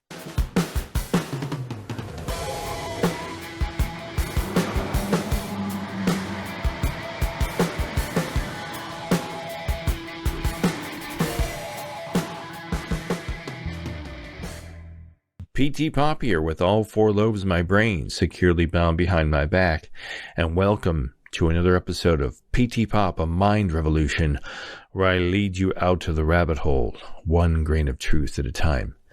Today's show, I'm talking to Mike Williams. Mike Williams is a critical thinker and the host of the popular internet site Sage of Quay Radio. He's also phenomenal and a gifted singer-songwriter, where you can actually find his music at laboroflovemusic.com. You can find his podcast at sageofquay.com. And most importantly, and why I invited Mike here today, is that he is a longtime and avid Beatles fan and one of the leading Beatles conspiracy Paul is dead theorists in the world. Welcome to the show, Mike. I'm so excited to have you here today. Thanks for coming on. Oh, you're very welcome. Yeah. And thank you for subscribing. Oh, yeah. I mean, I have been watching you. Am I too loud by chance? Because my No, you sound ears are fine. hot. I've been watching you probably for 2 or 3 years, and I probably told you that when I was a kid. I think you're probably close to my age. I'm 57, and I discovered the Beatles when I was 8. Yeah. So that's 1974. There was a anniversary special of in February of 74, there's an anniversary special of the Beatles coming to America. And I was immediately obsessed. I don't know why, but the music just grabbed me and I became like a Beatlemaniac immediately. And like a year later, I discovered the Paul is dead thing. And my brother, who's 8 years older than me, he and I spent the better part of a summer in our basement playing the White Album backwards. On reel to reel, listening for hidden messages and looking at the Sgt. Pepper album cover and Abbey Road. And, he was in college at the time and I'm this little kid. And I've always known about this, but your channel is the first one to make me really take it seriously. Before it was kind of a novelty. Yeah. And I have to admit that when I first saw now we don't have to just talk about Beatles and stuff, but your channel was the first one that made me go, wow, the Beatles could have been just an organized boy band. Yeah. And it had never occurred to me. And as a musician myself, and I know you are too, the length of time it takes to write and record and do all the things that they allegedly did in such a short period of time, I never put those pieces together and went, oh, well, they didn't have time to record and write and tour and go to photo shoots, So when I first met you or saw you online, I was devastated at first. I was like, whoa, I never thought about this. And I kind of got a little depressed because I really thought you were right. And I still think what you've put together is just an amazing thing. And it's proof. I don't know if you can prove it, but your theory or your perspective is pretty concrete. So you've brought me along and Yeah. It's very eye-opening. So what I was going to ask you is, when did you discover the Beatles? How long have you been a Beatles fan? I go back to when I was 1968. I was 9 years old because I'm 64 years old, Peter. Oh, okay. I didn't realize Yeah, I'm look 64. I looked And that old. yeah, thank you. Thanks to my wife and her cooking, I guess. And I went to go see Yellow Submarine. So I was aware of the Beatles before the film came out in 1968. And I kept bugging my parents to take me to the film. So my younger brother is 14 months younger than I am, and he was into the Beatles too. So the two of us were these two little Beatle freaks. So Dad took us to go see Yellow Submarine, and I was very disappointed because I didn't realize as a kid it was an animation. And so it wasn't until the very end of the film that the Beatles came out. Mhm. And then I loved it. So, for me, it was worth the price of admission just to watch the last, 4 or 5 minutes of the film when they came out.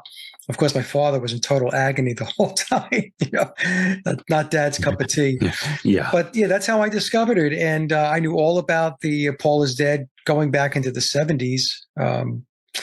And I just looked at it as a marketing ploy to sell more records, and Mhm. that the Beatles were always depicted as this clever, witty band, and they were just being clever and witty with Mhm. their fans. And Yeah. and it wasn't until I got to 2016 and I stumbled upon the memoirs of Billy Shears. Hopefully the dogs, can you hear them? That's okay. Yeah, that's Okay, fine. hopefully they're Yeah. quiet. I got that here. Yeah, that's so I bought the 2009 version. That's what was available in 2016. Mhm. And that's the red covered book without all of the footnotes and all that stuff.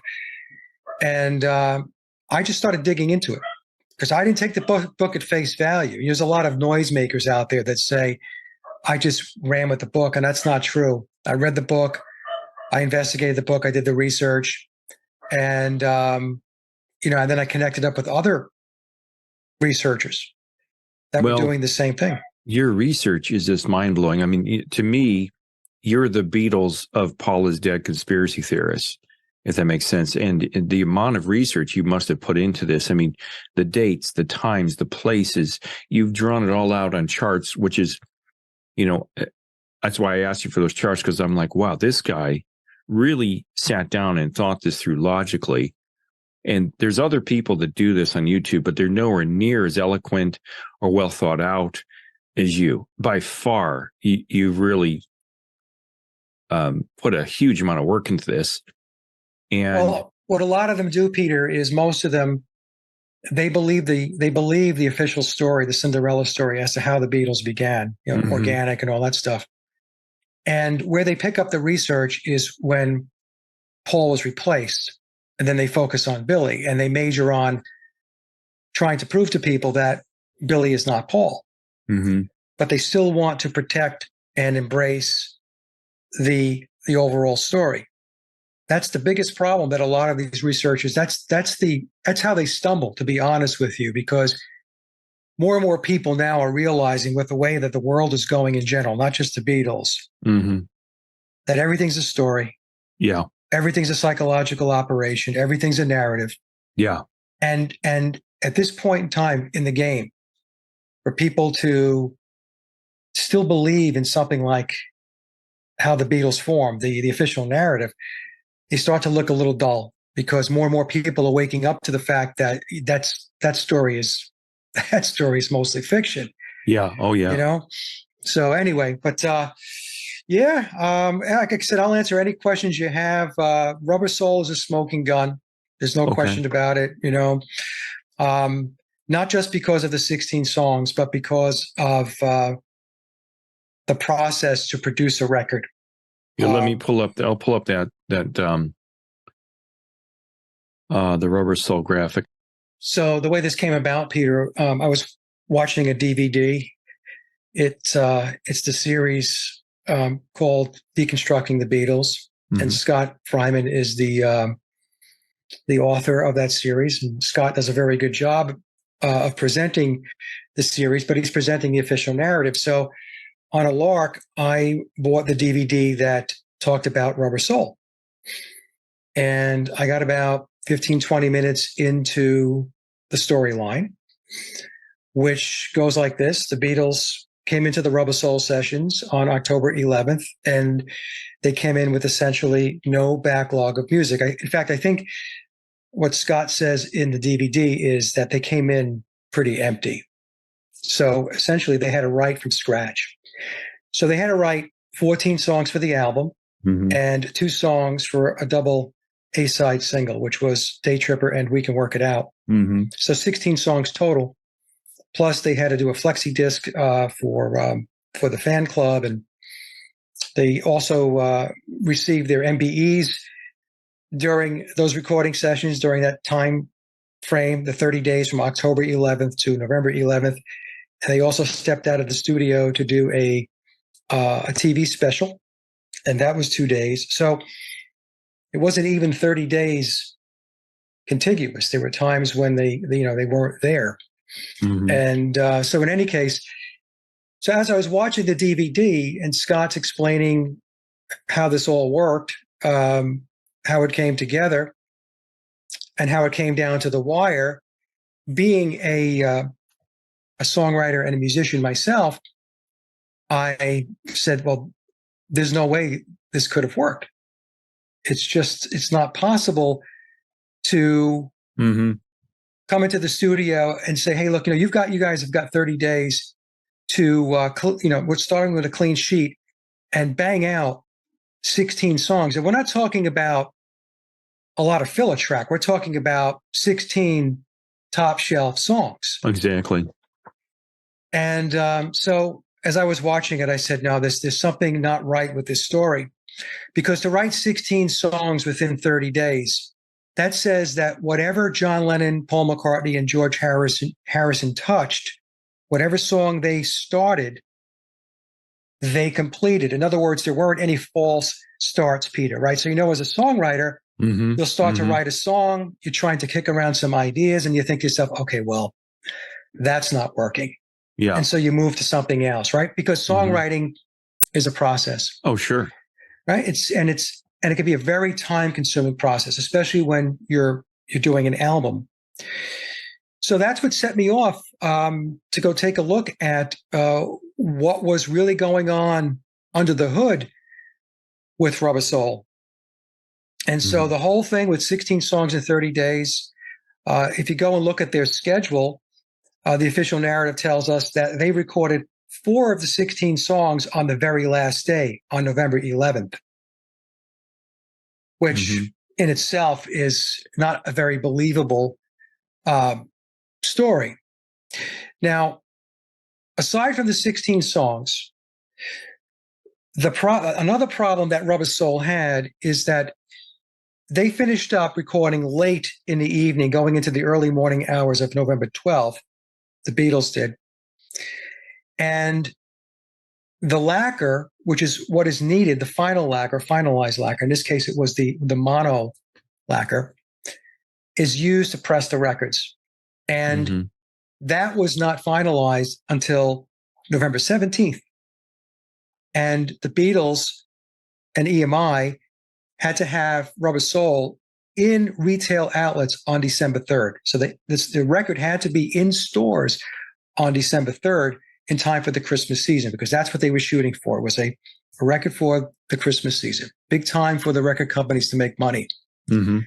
So the time between November 17th and December 3rd is like 2.5 weeks. And that itself is not possible.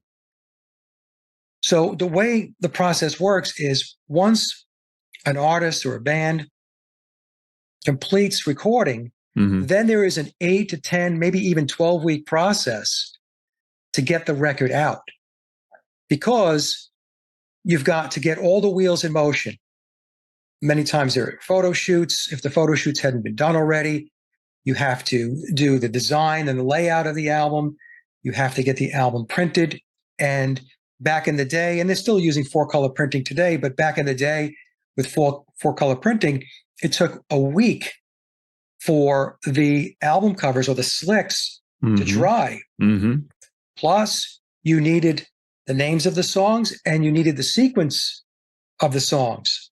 Because on the back of Rubber Soul, like the back of just about any album, they're going to list the songs. Side A, these are the songs for side A, these are the songs for side B. Mm-hmm. Mm-hmm. So the only way that printing can be done is the sequencing has to be done. So in other words, George Martin needed the run times of the songs. And if they finished up 4 songs on the last day, November 11th, George Martin did not have the run times for those songs until the songs were done, until they were completed, and any editing that would take place.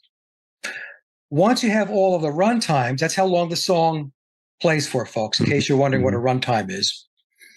Then George Martin would sit down and he would sequence the album. He would look at the run times and he would decide which songs go in what sequence on side A and side B. And the reason why they do that is to make sure, back in the day with vinyl records, you want the A side and B side to be balanced when you're dealing with dead wax and all that stuff.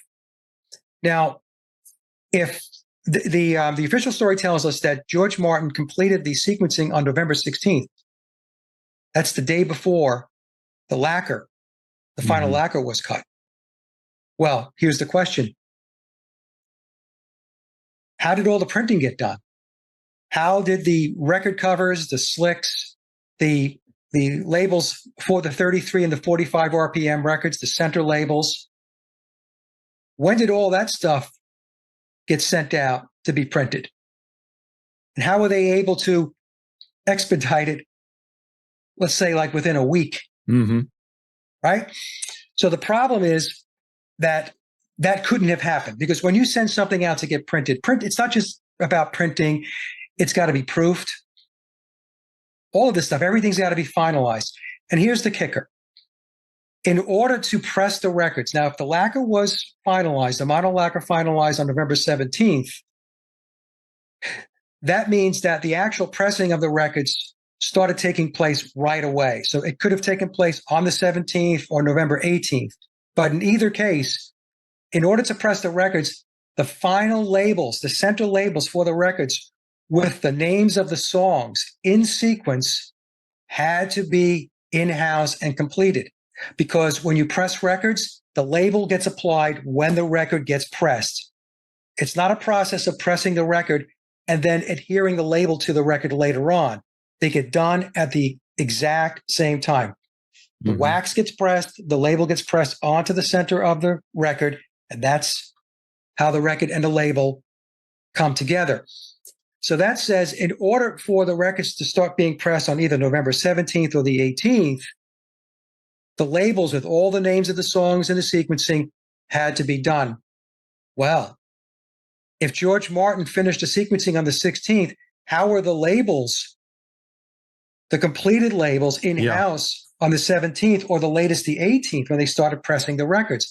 The answer is it couldn't have been. So then you have to ask yourself, well, then how did the labels get done? When were they done? So logically, you have to say, well, the songs were already known. The run times were already known. The names of the songs were already known. And the sequencing was done. And once you had those 3 elements, then the printing process for the labels and the jacket can begin. And what I did was I backed it up and said, look, if it's a 8, 10, 12-week process, then the printing process, the creation of the record jackets, the labels and all that stuff had to begin a lot earlier. Exactly. And it started before the Beatles entered into the studio on October 11th. And what I did, I used 6 weeks as the cycle time for the process, Peter.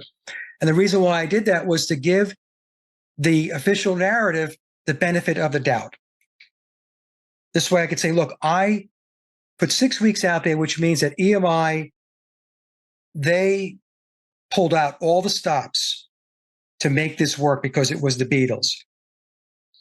And but in reality, in the real world, when you're doing a record 8, 10, 12 weeks out, after you conclude recording.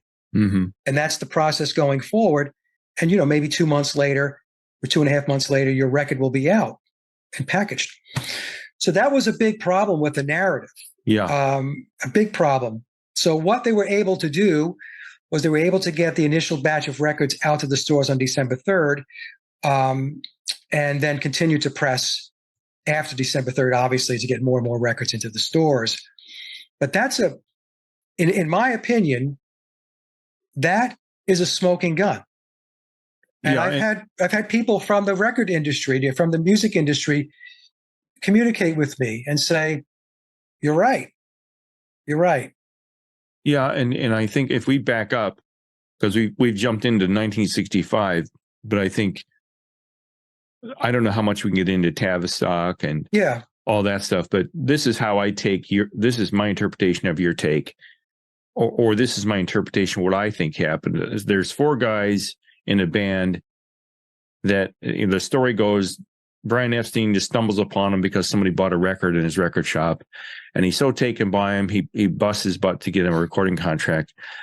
But I think what we're theorizing, or you're theorizing, is that there are forces behind the scene that saw them as a potential tool to market a change in youth, in culture, and things like that, and they thought that they might be good puppets. Am I off? Am I on the right track? So they saw these 4 guys that had charisma, that were rough. They felt they could polish them up, write some songs for them, prop them up there as a boy band, and market them to the world to try to make money and push an agenda. Yeah. And that's very, very 50,000 foot overview of what you're theorizing, correct? Yeah. So the official story tells us that the Beatles were these 4 guys from Liverpool, and they connected with Brian Epstein, who was a record store owner. And then he eventually gets them a record deal with EMI under the tutelage of George Martin. And then they go on to unparalleled fame and fortune. That's what I refer to as the Cinderella story. Exactly. Okay. It doesn't work that way. In order to have that type of trajectory, you have to have a machine behind you. So my argument has been that the Beatles were not organic. They were never organic. They were always managed, and they were engineered to become what they become for the purposes of social engineering. Correct. Under the umbrella of the Tavistock Institute. Now, for those of you that don't know who Tavistock is they're based in the UK, in London.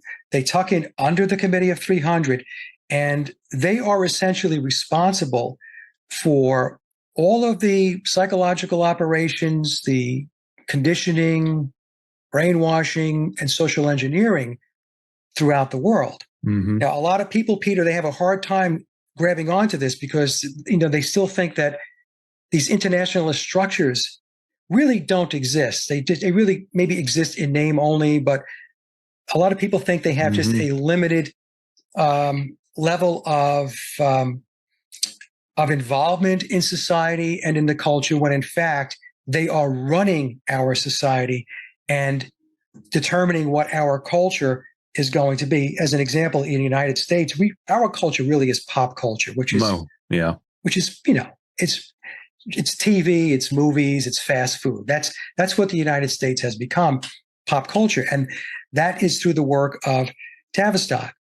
So what the controllers wanted to do was to move everything to a completely different landscape from a societal and cultural perspective.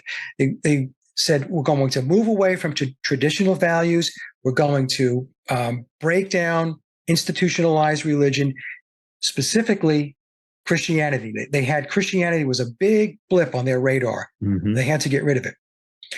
And people might be asking, well, why did they do that? Because they're looking to go to a completely different age. It's referred to by Aleister Crowley as the Eon of Horus, and that is the age of Aquarius. So we're moving from the age of Pisces or the eon of Osiris in Crowley's terms, to the New Age. And it's an age of paganism. It's an age, we can refer to it as the age, the cult of Dionysus, the cult of Pan. Mhm. It's a lifestyle. It's a way of living where anything goes. If it feels good, do it. Exactly. That's where they're going with this. And in order to get there, they had to break down the old structures. And what I've been telling my audience for a very long time is the people that run the world, they are occultists. Your presidents and your prime ministers, they're cutouts. They're actors. They're performers. And they get replaced every 4 years, whatever. Mm-hmm. Right? They're disposable. They're there for the gullible public to believe that that's their leadership.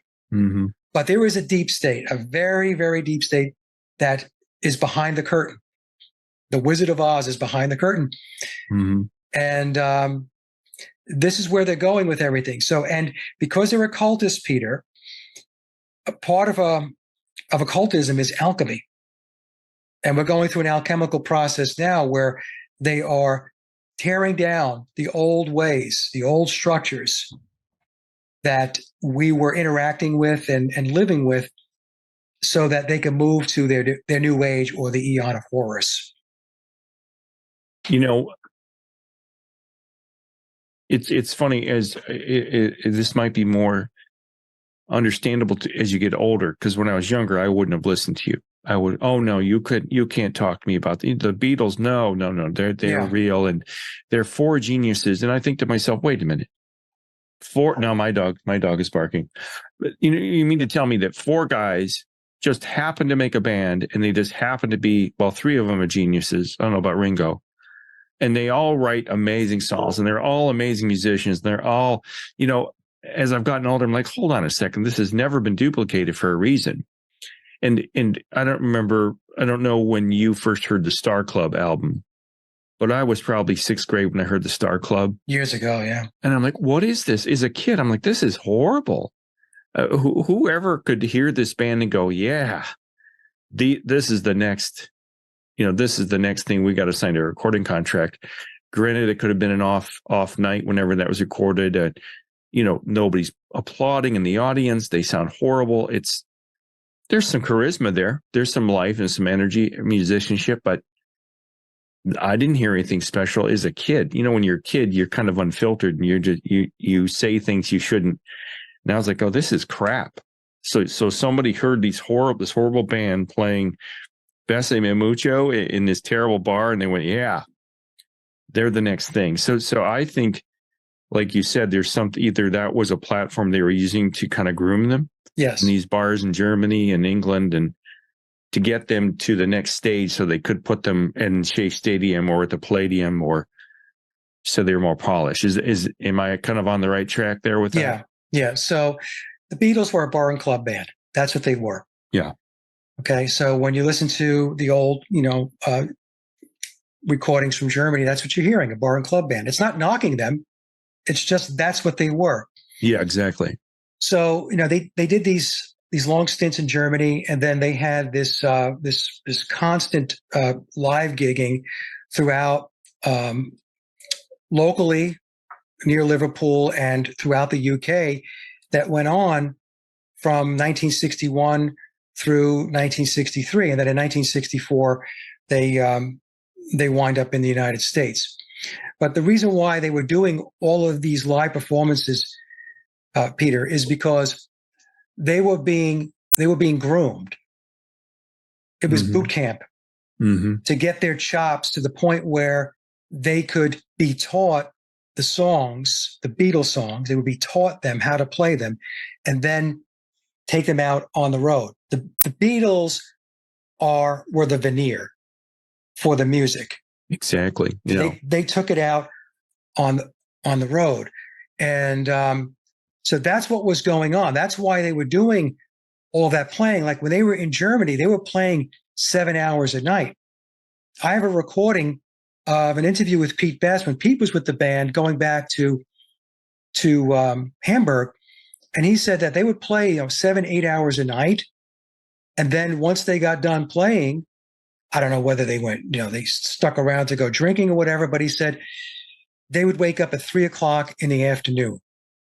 That's when they got up, and they were staying in some old cinema. I mean, the conditions were horrible. Mm-hmm. Mm-hmm. So they wake up at 3:00, and Pete said they had to be back at the clubs by 6 p.m. So they had a 3-hour window between waking up and getting to the club to do another 7 or 8 hours of playing. So that's what Germany was like, especially in the early days. Mm-hmm.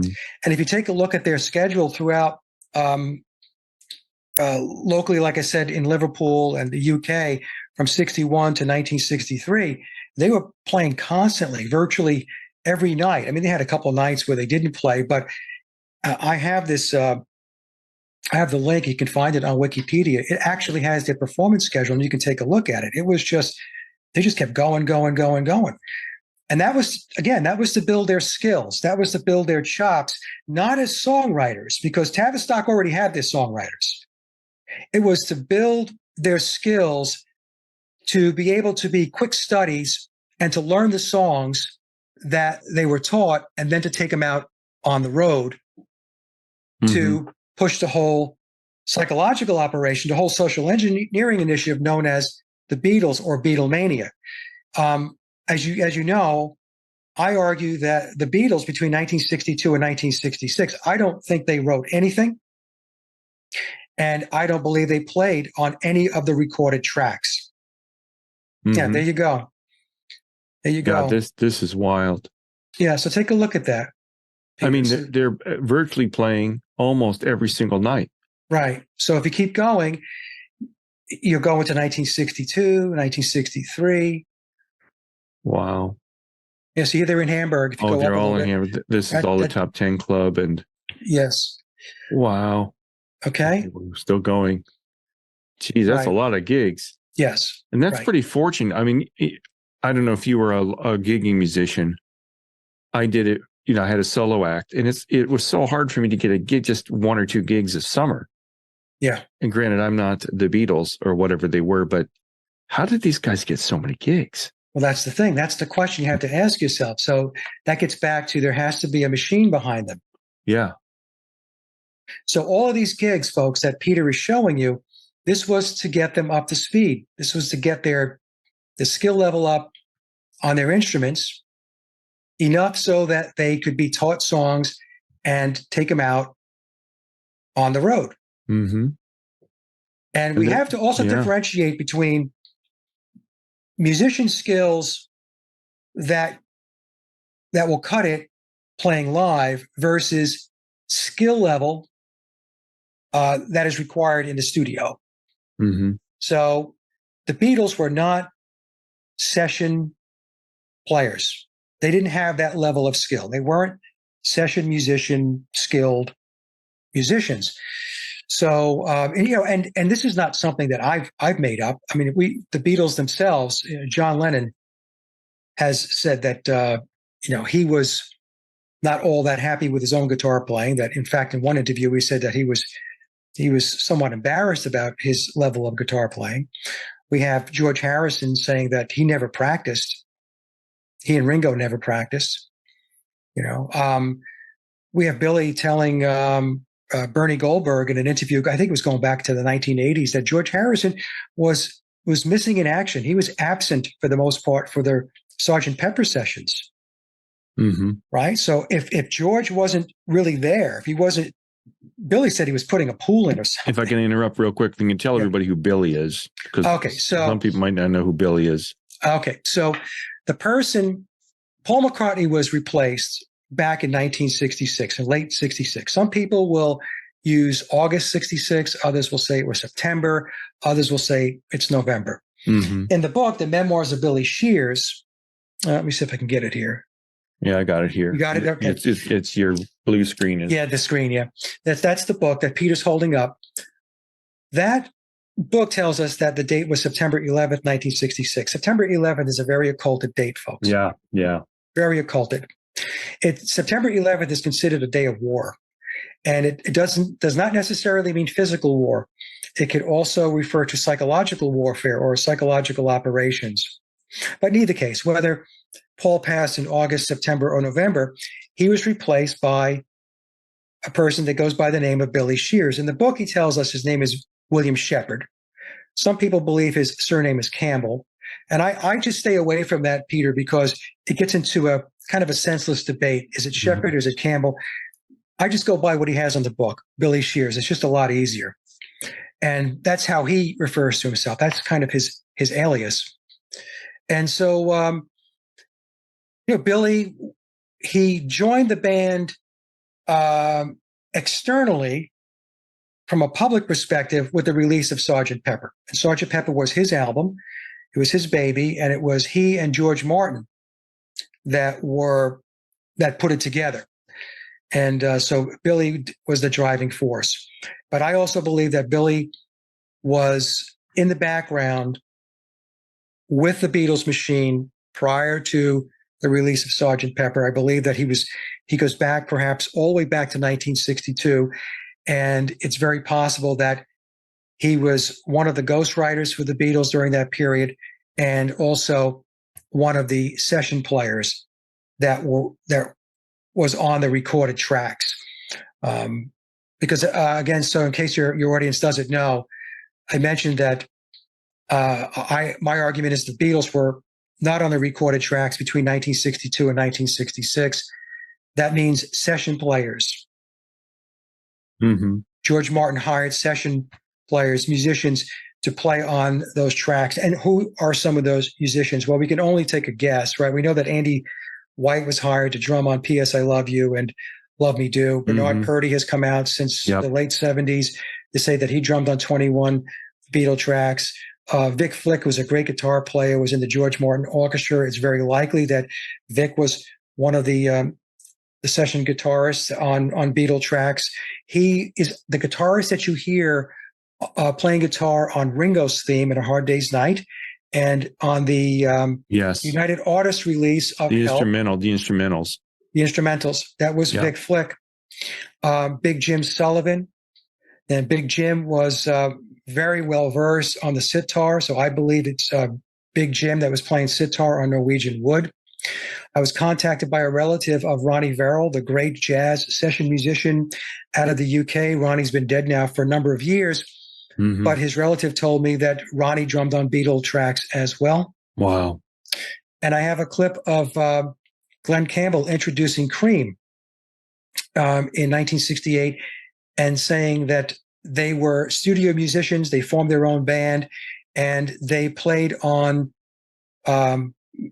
they played on tracks for the Beatles, and he mentioned a couple of other bands. So that's interesting, right? Because, Eric Clapton played lead guitar on While My Guitar Gently Weeps. I have surmised that I believe it's also Eric playing the lead guitar on Old Brown Shoe. That sounds like Eric to me. That sounds like Eric Stratt playing on that song. And people have asked me, because Bernard Purdy in a 2004 interview said that there were four drummers on the Beatle records between 62 and 66, and Ringo was not one of them. That's a direct quote from Bernard Purdy. And Bernard is one of the most recorded drummers of all time. He's a great, great studio player. He's still alive today. He's in his 80s. So the question becomes, well, who were the four? Well, we know Andy White. That's the official narrative. We know Bernard says that he drummed on 21. I had one of Ronnie Verrill's family members contact me and say Ronnie was one of their drummers. That's three. And then with the Glenn Campbell clip, I'm thinking, well, was Ginger Baker? Maybe it was Ginger Baker. So it could be Hal Blaine from the Wrecking Crew. And some might argue, well, why would the Wrecking Crew, which was American-based, be involved in Beatle records? Well, what a lot of people don't know is those tapes, they made their way across the pond to get this music done. And in fact, Bernard said that when he did the recording of the 21 tracks that he drummed on for the Beatles, the tapes were sent over to Capitol in New York. That's where he did the drumming, in the Capitol Studios in New York, not over in London or the UK. Mm-hmm. So it's a crazy story. It really is. Yeah. It really is. I don't want to get you derailed here, Peter. I know we're short on time. So whatever the questions you have. No, I think it's fascinating because, as I said, I'm not trying to put them down, but as a musician myself, when I hear them play, there's no way that these guys could play as precisely as they sound on whatever, Meet the Beatles, With the Beatles. All that musicianship is precise and crisp and clean. And they did it supposedly in a couple of takes and the song was done. And you and I both know, you sit down in the studio and somebody gets paranoid and they forget where to come in. And so these guys were just so brilliant. They just sat down behind their mics and their guitars and they just knocked off Day Tripper in a couple of takes and that was it. I mean, there's not a chance in the world I believe that. No. Especially when they're high on pot and whatever else they started taking in the mid 60s. There's no way. And this is where I started thinking, after I got the initial shock of your first presentation, I went, wow, maybe this guy is right. Because, just from a creative perspective, these have to be the 4 luckiest artists of all time that just fell into this sweet gig. So this leads me to another question. So do you think that at some point the Beatles, they presented something to the Beatles and made it seem like they were going to be the next whatever, and the 4 guys weren't aware that they were part of this Tavistock thing, and that maybe they thought that they built them up to make them think they were all that in a bag of chips, and they weren't aware that they're kind of being duped. They said, we're going to write the songs for you, we're going to put you up on stage, and then this is my theory, I think they started doing heavier drugs when they realized they were stuck in kind of this deal with the devil. Yeah, literally and figuratively. Like John Lennon, I think he starts shooting up because he's like, I can't take this anymore because I thought I was going to be a rock star. If this is what it is, I'm done. And I think he wanted out. That's just total theory on my part. But what do you think, that they were aware of it, or do you think they got duped into being the Beatles? I think they were certainly aware that they were being deceptive, but I don't believe they understood the full magnitude of why the deception was in play. So they had their role, and that's all they had. They had a role. So some people would say, oh, they didn't know. I said, well, you know what? They didn't know the full picture, but they did know that they weren't writing the music. And they did know that they weren't on the recorded tracks, especially between 62 and 66. From 67 to 70, George Harrison and John Lennon played on more of the recorded tracks and contributed to the song content. But they were still using studio players and ghostwriters from 67 to 1970. That's what I've deducted. So to answer your question, Peter, they didn't know the full breadth of what it is they were really involved in. I mean, we're talking about a major league psychological operation. We're talking about it's gigantic. Okay, it's a gigantic psyop. What I've noticed, and even as a kid, I always refer back to when I was a kid, because you kind of hear things in a pure form. When I heard the White Album for the first time, I'm like, this is the Beatles? Right. I mean, it sounded like sloppy to me compared to Sgt. Pepper's. It sounded sloppy and loose, like they were really playing on it for the first time. I think the White Album, you're starting to hear them really play as a band. Yeah. And then I don't know about Let It Be's pretty sloppy, and Abbey Road, I think they polished that up pretty good. But what do you think? I mean, I just think that the White Album is just, some of it is really loose, I think. Yeah, the White Album sounds like a solo album by 4 different people that was put together. That's how I kind of, right? Yeah. They all went off in different directions and they said, okay, here's my song and here's mine. And they stuck it together. But like I said, not all of those songs were written by them or it was them on the recorded tracks. An example of the White Album where I use as an example where to say that a Beatle wrote that song, but a ghostwriter wrote this one, is the song Piggies. So we have long which is a George Harrison composition. And I believe George wrote that song. I mean, it's a very slow, plodding song. It's not difficult. Is it possible that George wrote that song? Yes. Piggies? No. All of a sudden, we have this classical, Baroque composition with lyrics that are right up Theodore Adorno's alley, who is a social scientist with Tavistock. So Piggies is a song that was written, credited to George Harrison. George sang it, obviously, but he didn't write the lyrics, and he didn't write the music to Piggies.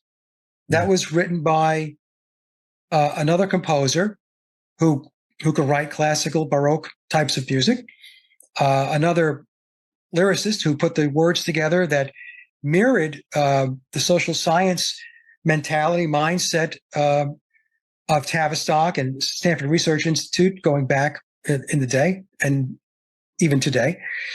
So that's an example. And I agree with you that the White Album wasn't as tight as Sgt. Pepper.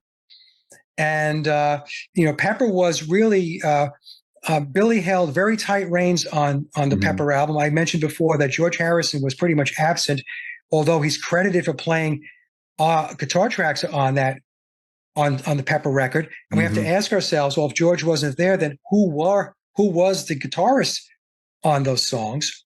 That was Billy's baby, and then we have to also ask ourselves, when we go back to the early period, like 62 to 66, think through it, folks. Where are the songs like In My Life during the solo career? Where are those songs? Think back to those songs and think about how brilliant they were, the lyrics, the music, and all of that dissipates. It just completely goes away, especially when they go solo. In fact, I would argue that once 67 turned around, we got into 1967 through 1970, we don't hear that style of music pretty much anymore either. The 62 to 66 period kind of stands by itself. 67 to 70, we get more into the psychedelic stuff, but it's still good. But then once we get into the solo period, all of a sudden this songwriting prowess that we were told is the Beatles falls off the cliff. Now, and that's not to say that there weren't some good songs in the solo years, but I mean, when we're talking about pound for pound, when we take a look at both periods, in my view, there's no comparison. I don't know how you feel about it.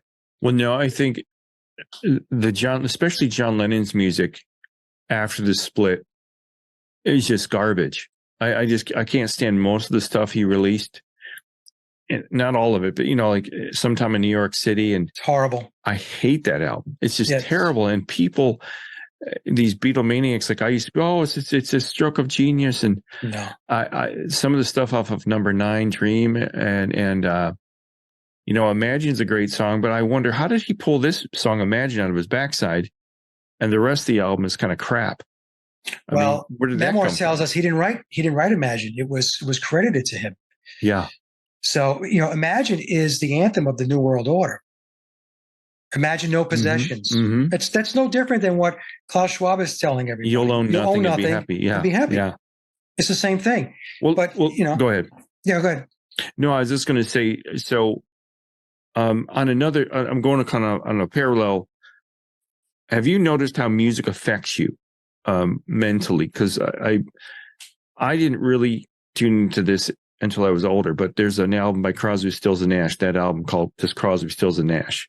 I'd never heard the whole album. I bought it a couple years ago, digital format, put it on my speakers here, and I went into a trance. And I don't do drugs. I don't drink anymore. And I would go into this like trance, just listening to this music. And I'm like, what is wrong with me? What is in this music that is putting me in this frame of mind, like this very peaceful, bliss like state, not quite bliss.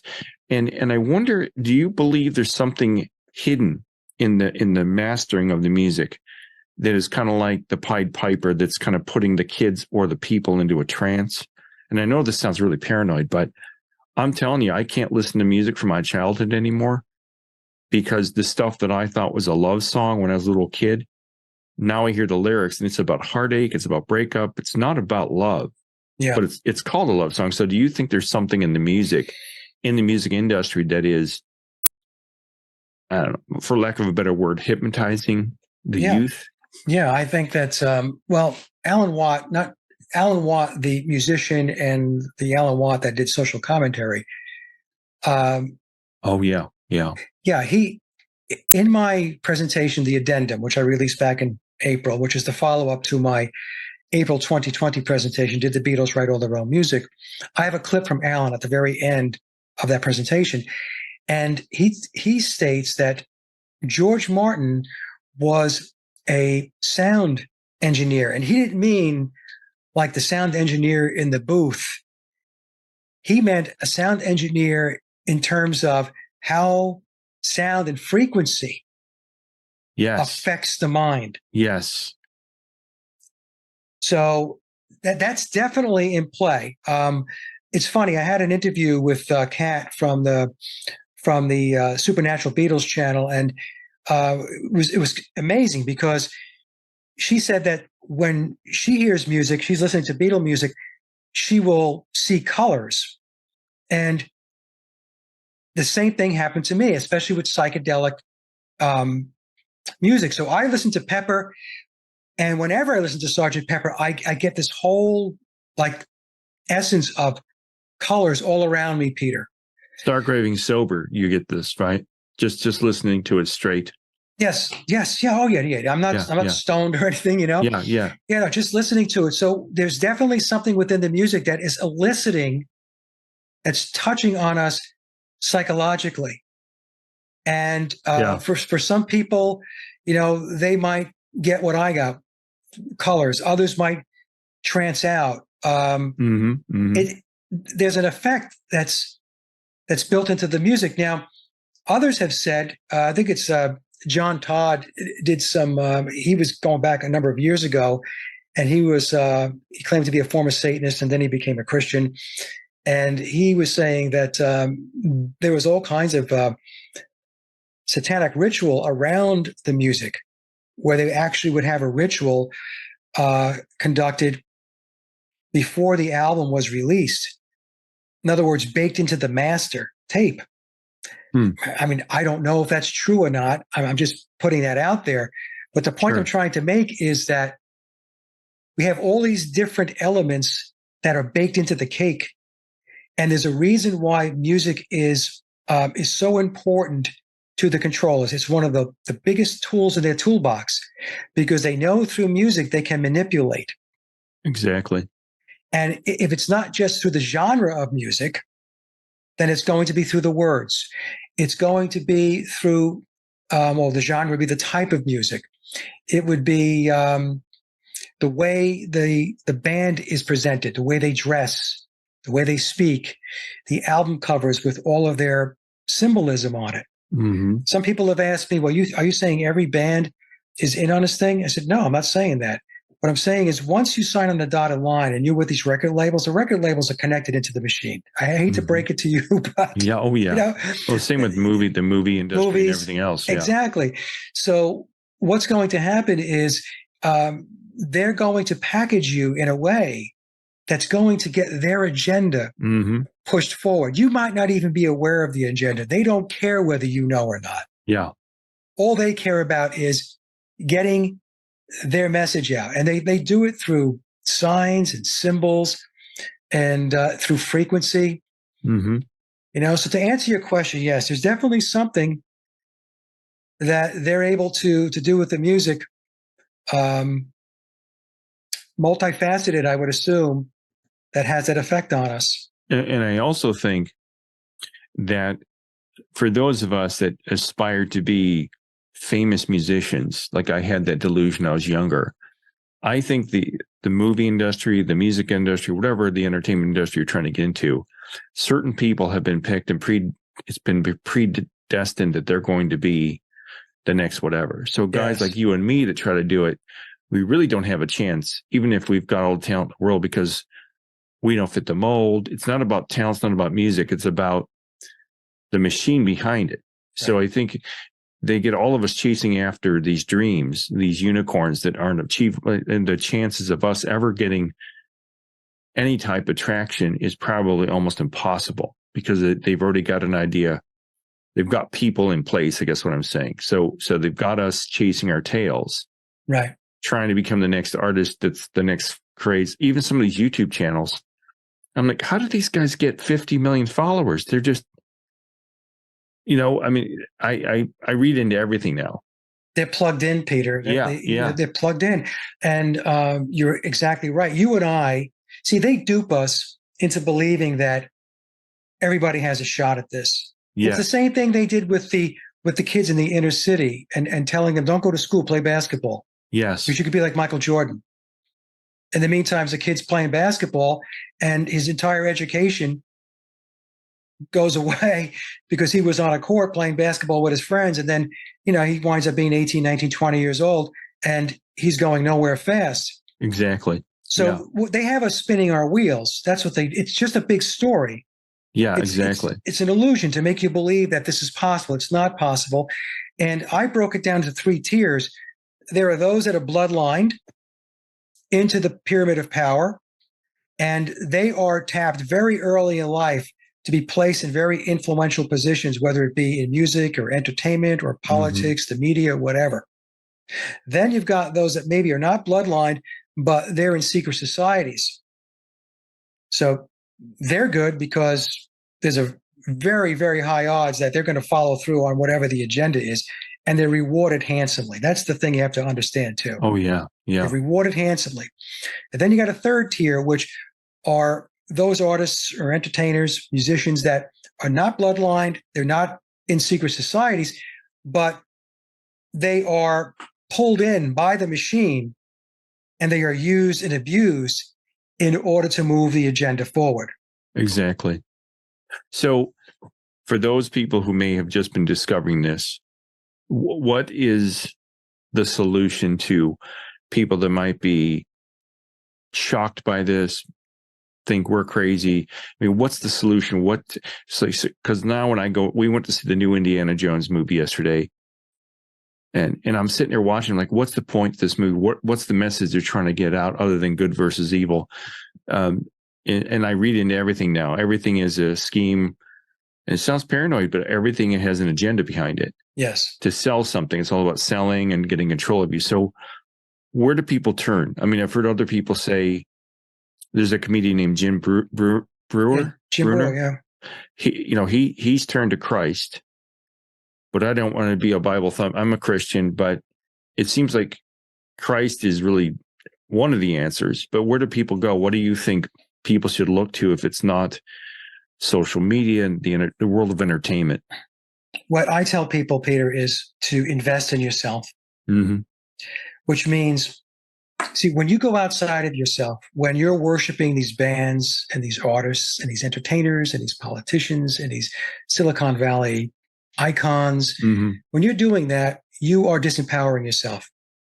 And you are taking your authority and you're handing it over to somebody else. And so now you have no authority and you're disempowered and you're following. I tell people, stop following, lead. You can start by leading your own life and stop focusing on these people, because as you said, as difficult as it is to believe, for many people to believe, it is one gigantic agenda, and they are marching humanity in a direction, and they're going to push most of us off a cliff. That's where this is going. And for people that don't understand this, you really, really have to try to get a handle on this. Take a look around you. All the dysfunction that you see that's going around, it's not coincidence. It's not just happening. It's not just pockets of stuff that are happening. Oh, what's going on with the world? The whole world seems to be breaking down. The whole world is breaking down. And the reason why it's breaking down is because there is a master plan, there's a master strategy in place by the controllers, by the internationalist structure. Some people call them globalists, the Illuminati, whatever you want to call them, whatever name you want to give them. They're occultists, Yeah. and they're breaking things down. I spoke earlier about, because they're occultists, they use a process of alchemy to take down the structures, the old structures, so that they can bring in the new. And what they have planned, most people are probably not going to be happy about it. So my answer is go within, invest in yourself. Knowledge is truly power. It really is. Get yourself educated on how this world really works. Forget about what the politicians are telling you. They're lying to you. Mm-hmm. Your prime ministers are lying to you. They're all lying to you. Everything is a big game to them. And everything is strategically in place. And they move things on a chessboard like you're just a pawn on the chessboard. That's how they view us. Yeah, and we have to stop being pawns. Yeah, I think you made a great point. And one thing I say in my podcast is all we have is each other. Yeah. And they want to divide us and separate us all.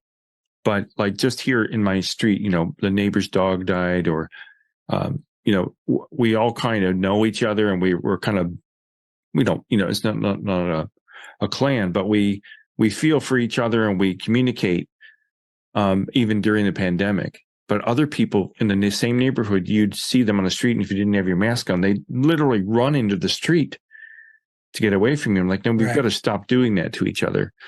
Like this whole black versus white and gay versus straight, and they've got everybody hating and wondering and paranoid. Why don't we just embrace each other and turn away from, do I need a new Toyota? Do I need a new, well, I should talk. I'm surrounded by cameras and lights and stuff, but I've bought into some of the, I just released a movie last November, a documentary, and I'm like, oh, should I put it in the film festival circuit? But if I do that, once I do that, I'm hostage to the film festivals because I can't release it anywhere else. I can't put it on YouTube. Yeah. But I did. I put it out there, and it's been sitting there for months waiting to hear responses from these film festivals if they want to accept it into their festival. I'm like, why am I doing this? I won't make any money from it. And the people that really need to get to see it won't get to see it. So I kind of still am waiting in the filth, I guess, hoping I get some type of recognition. But I don't think it's possible unless you have connections, or you, like you said, you're tied into the machine. Yeah, you have to be tied into it. And I understand what you're saying. For me, I just gotten to the point, Peter, maybe it's because of my age, where I've detached from all of that stuff. And when I put like my music out there, I put it out there, and I think to myself, okay, well, hopefully people will hear it. I'll do the best I can to try to promote it. But it's out there. Yeah, I wanted to say I like your music. I listen to Billy Pepper. I really like that song. And you've got if you want to listen to Mike's music, I pre-recorded an intro about your music on laboroflovemusic.com. Yeah. And also, if you want to go to Mike's website, it's Sage of Quay Radio. And sageofquay.com. Oh, is it sageofquay.com? I'm sorry. Sageofquay.com. That's okay. Yeah. And you can find Mike on YouTube. Just look for Mike Williams or look for Sage of Quay. Well, that's one thing I want to ask you, and I know we're a little over, but where did you come up with Sage of Quay? I've always wondered what that means. What is that? Well, there's a town that I live in, and it's a part of the name of the town, and it's actually an abbreviation, Quay. Oh. And this goes back years ago, Peter, years ago. Mm-hmm. And when I started off as a blogger, I started off blogging in like 2011. I still run my blog. I still do it every day. Mm-hmm. And so I was putting up all of this conspiracy research, alternative research stuff on the blog. And so my family started joking around with me, and they started saying, oh, it's the sage, because I would be talking to them about what's really going on in the world, right? Okay. Right. Yeah. So I just combined, the two words, and for the longest time, I didn't even like it, and I'm not even sure today I still like it, but it's stuck, and so So since it's stuck, I still go with it. It works. It sounds mystical or something. It sounds like is this a Beatles term? What is, I keep trying to find it. I'm researching it. I'm reading into it. I'm like, is this something that they, not the paparazzi. Oh man, I can't think of my mind's gone blank. That's okay. Masons. Is it a Masonic thing or? Yeah, no, I'm not by the way, I'm not a Mason. Yeah. I'm not in the Illuminati. I don't work with Tom Harriet, who's the author of the book. Yeah. I've heard people accuse you of that. Oh my God. It's ridiculous. Yeah. It's absolutely ridiculous. I don't work for Billy, none of that stuff. You know what the problem is, Peter? A lot of times it's because if somebody can, put some charts together and they can articulate what they put together, people automatically, not everybody, but there is that segment out there that thinks that somehow you plugged in or you're working for somebody or, it's absolutely ridiculous. It's nonsensical. And these days, I just get a chuckle out of it. Well, I think, and I'm back on a Beatles thought here, is that I think it's funny that they portrayed the Beatles as these really nice guys, just wholesome guys that when they're on tour in the United States and around the world, they were just holed up in hotel rooms, right? 22, 23-year-old men. And when I was 22, the only thing I could think about was getting laid. Yeah. And that, that's what we all did. We went to college and we looked for, and being blunt, all of that stuff. So you mean to tell me that these four guys didn't have girls brought to their room? They didn't have hookers. They just drank their rum and cokes and they sat there and watched TV.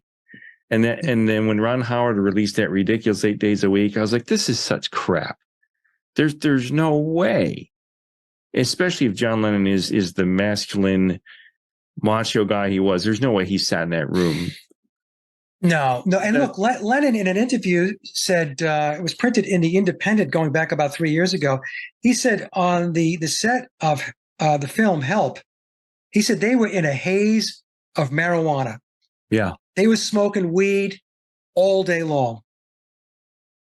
Oh, and he said that they were useless by around noon. Mm-hmm. They couldn't Richard Lester really couldn't do any more filming because they were just out of it.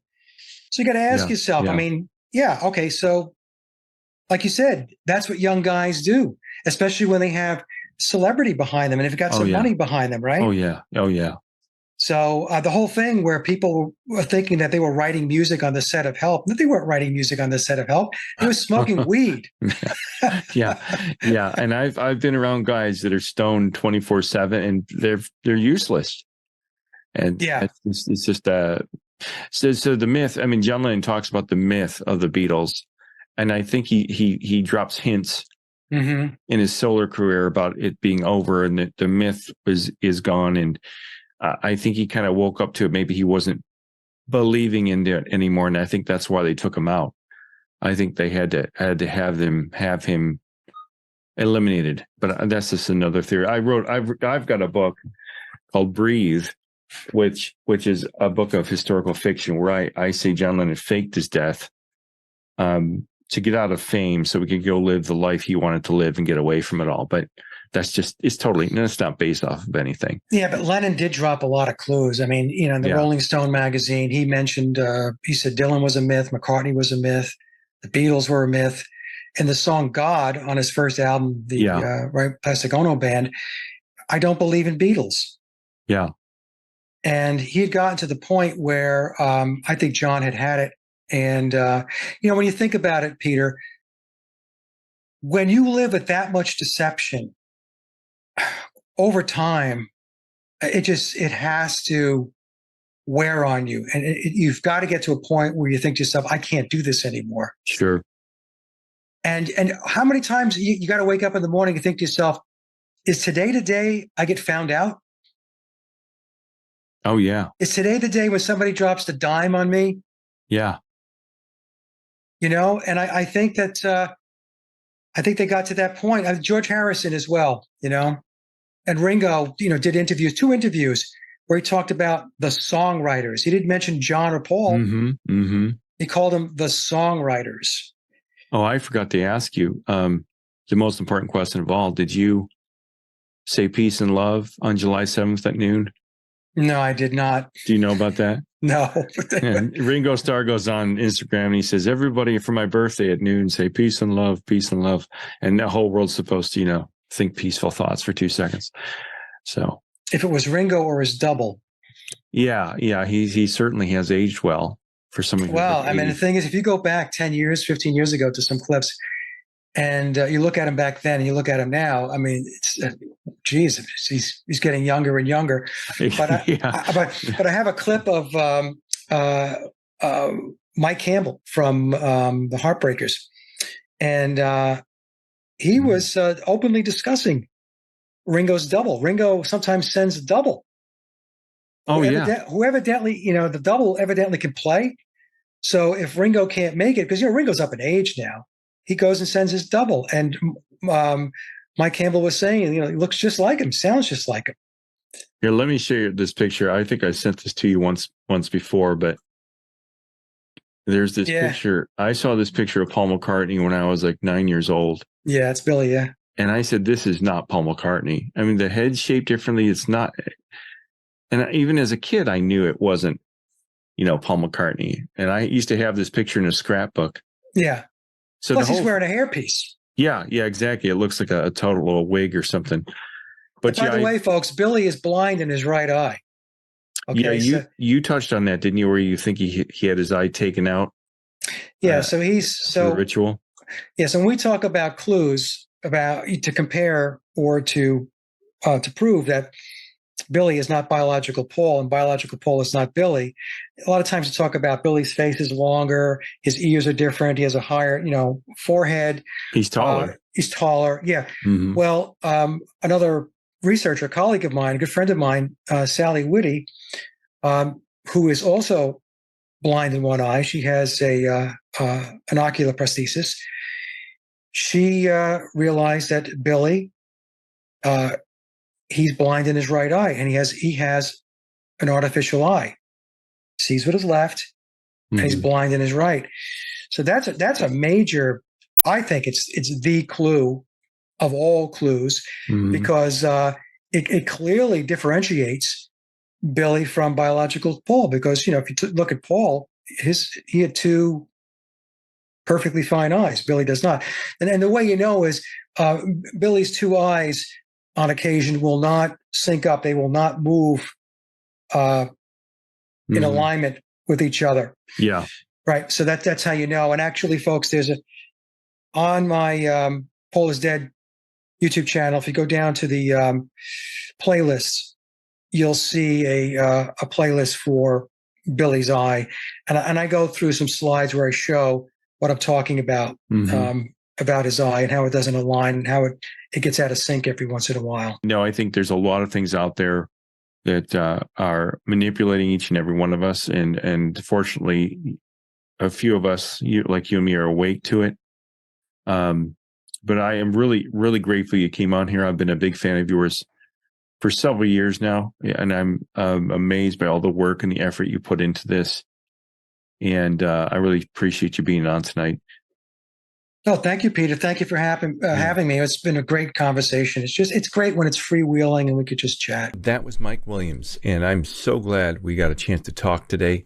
I have been watching Mike for a couple of years on the internet, and he's just a very intelligent, well-spoken, organized, passionate artist and a believer of looking at life in a different way. Let's just put it that way, because I think there's a lot of things that they want us to think. And there's a lot of programming that goes into us as kids, through the media, through our schooling, through the government, that warps and shapes our mind. I think Mike is one person help us out of the woods, so to speak. Well, not so to speak, out of the woods, literally. So, Mike, thanks so much for coming on tonight. And you can find Mike's work. You can find his music at laboroflovemusic.com. You can find his podcast on sageofquay.com. You can also find it on YouTube. On his channel is the same name. Look for Mike Williams or Sage of Quay on YouTube, and you'll find him there. Thanks for watching PTPop and Mind Revolution. And remember, all we have is each other. Take care. Bye.